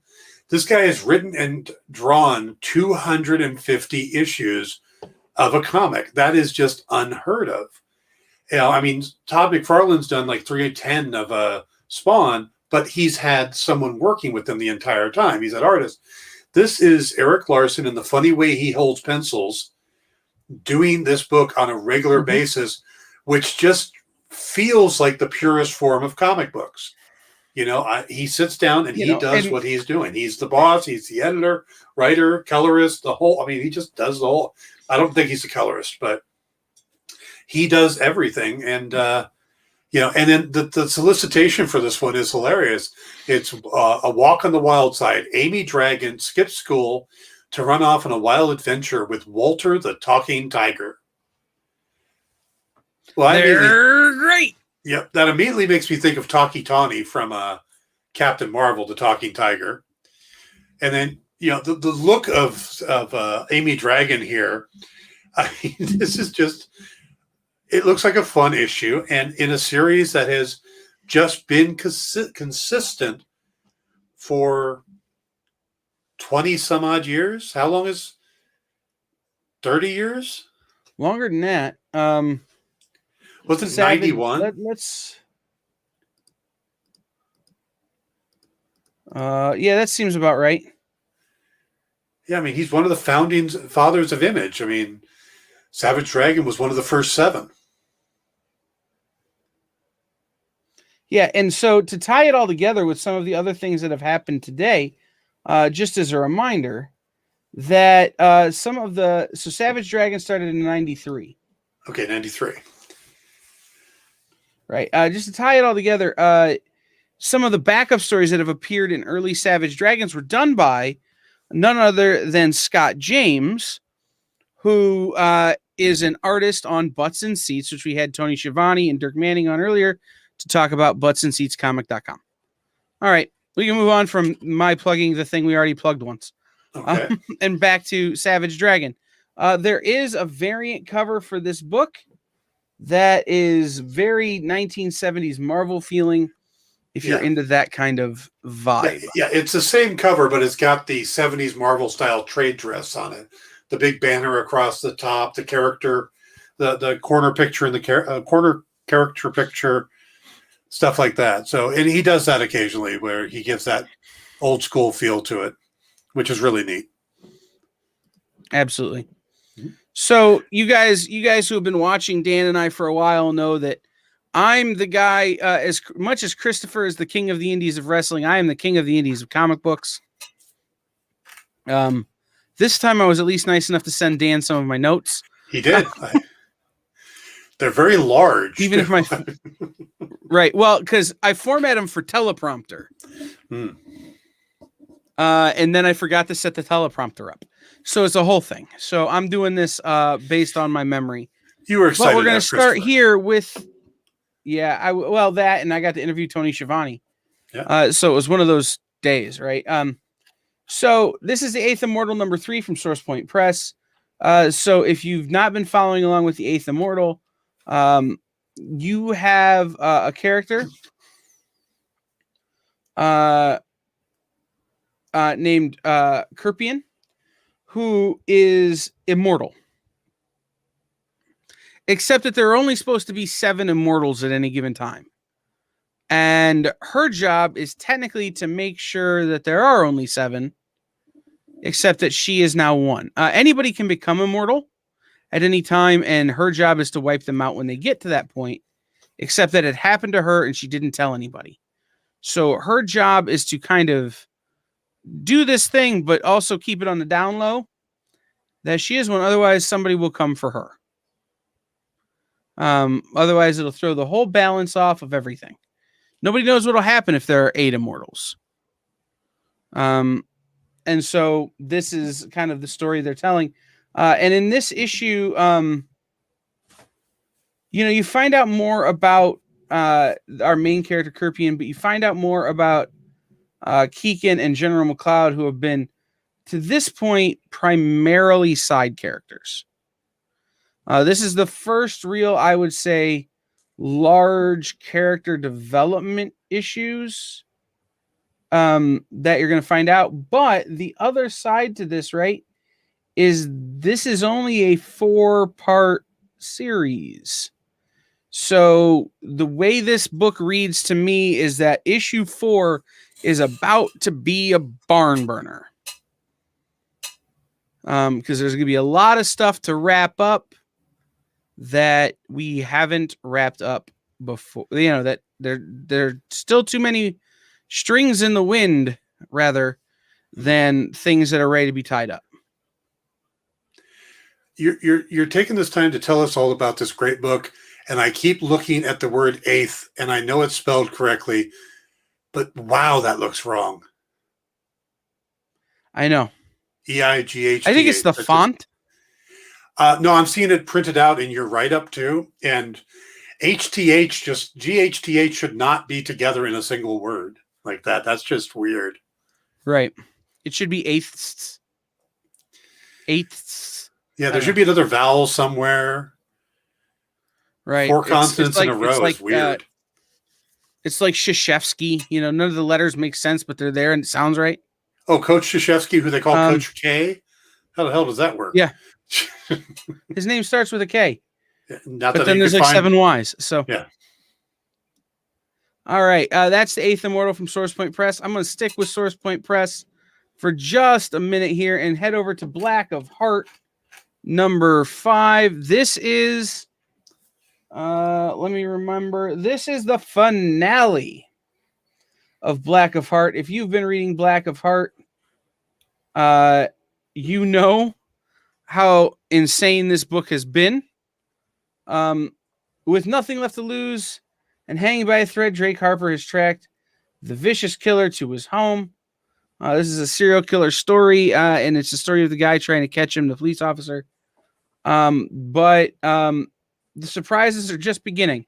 This is a book that will have a second volume at least. They've announced that. So be aware of that thing. But you have Chris Charlton and David Hollenbeck writing this one from SourcePoint. Great story. This is the end of the first volume. And if you know anything about these guys or SourcePoint Press, they're not going to tell you anything. It's just they're going to leave you hanging, and you're going to have to, wait for volume 2 to continue from Black of Heart. It's one of the reasons I like SourcePoint Press is they're not a big fan of wrapping things up in neat and tiny little bows. They like to make me angry, and I like to pretend like I don't like it. Cult of Dracula #1. Cult of Dracula #1 from SourcePoint Press, written by Richard Davis. Guys, I want you to understand something about Cult of Dracula. It has had a long life before it came to publication at SourcePoint. It's been at least one, maybe 2 other publishers before it got to SourcePoint. But it's Rich Davis and Henry Martinez. You've got covers from people like Stanford Green and Shannon Mayer and Ryan Kincaid. On this one, I know Jen King at Space Cadets Collection has an exclusive cover for this book. So this is the story of a special agent who arrives at the proverbial House of the Rising Sun. There is a house in New Orleans.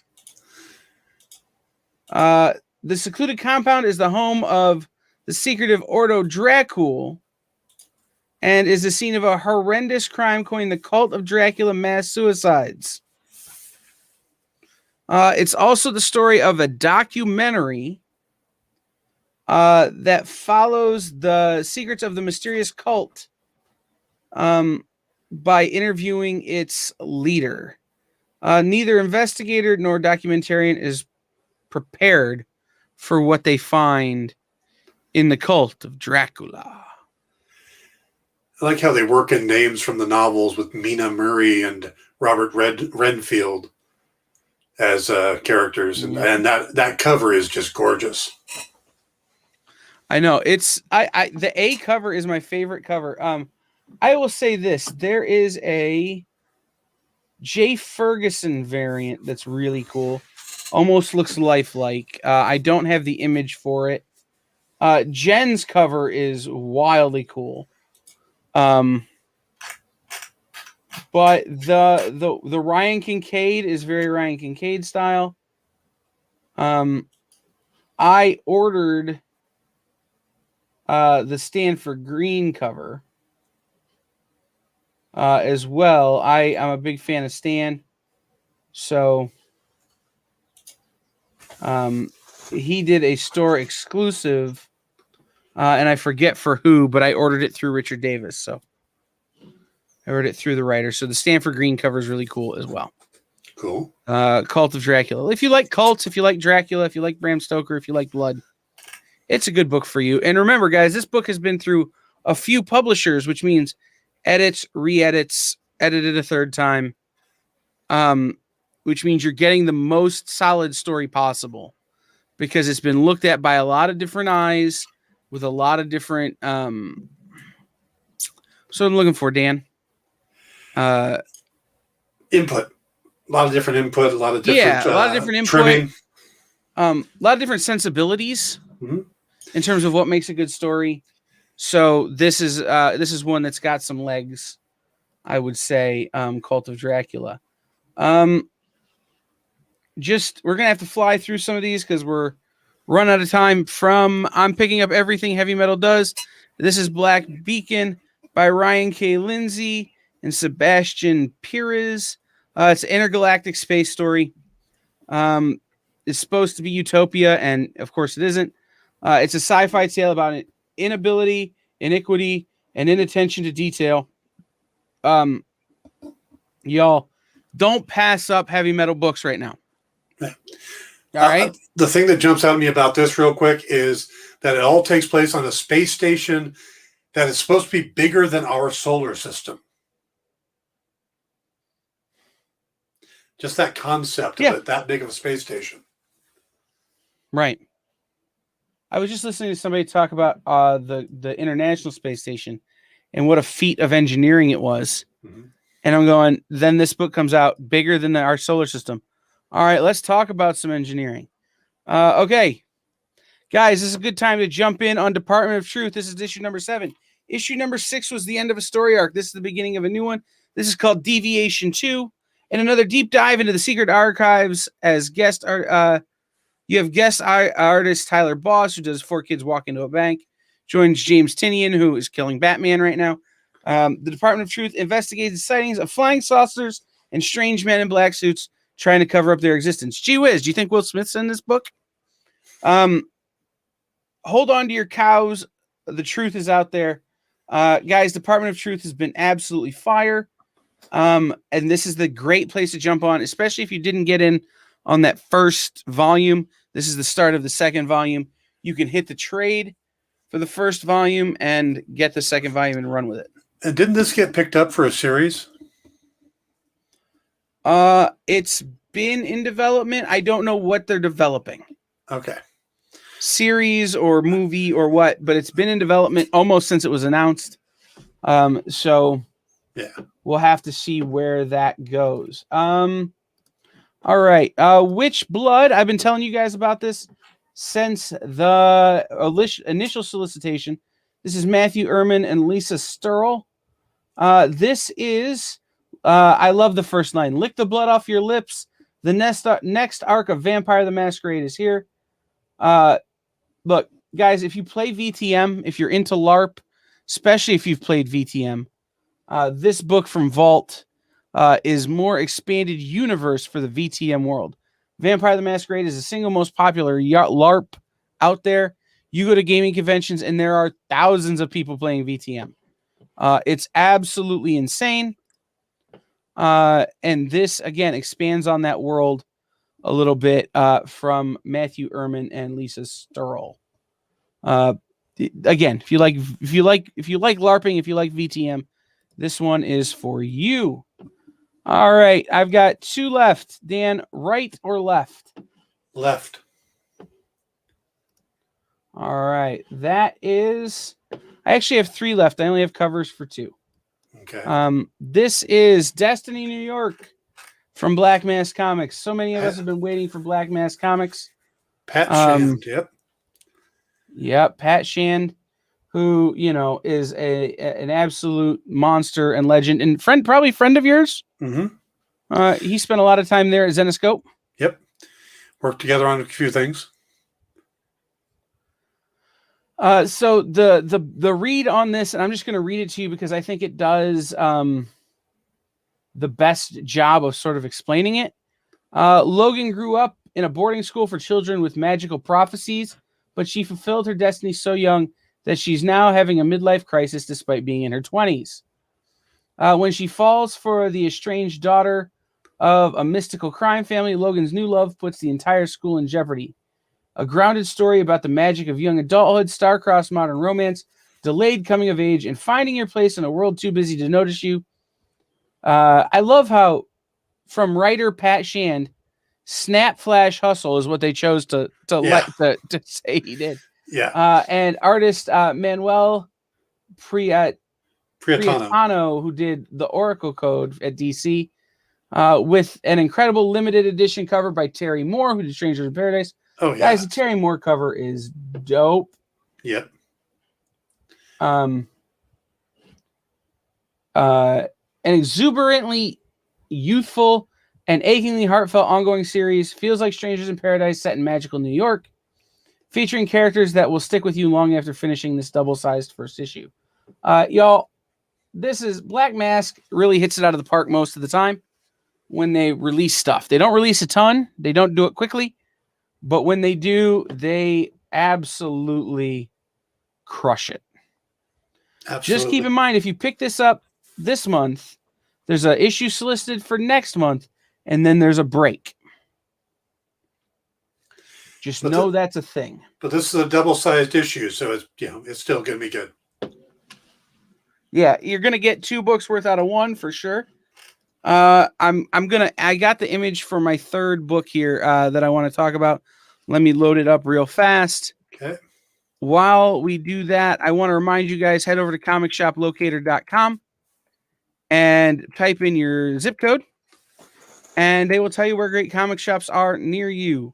The next book up is Young Hellboy, The Hidden Land #2, from Mike Mignola and Tom Snagowski and Craig Rousseau and Dave Stewart on colors. This is after meeting a missing adventurer and being taken to the island of Onar people of the island's Onar people, Hellboy and Professor Buttonholm delve deeper into the strange island's mystery, exploring previous civilizations' ruins, reveals more about history, and grabs the attention of some gruesome foes. Gee whiz, guys, that's a T-Rex. Why, yes, it is. It's Hellboy versus the dinosaurs.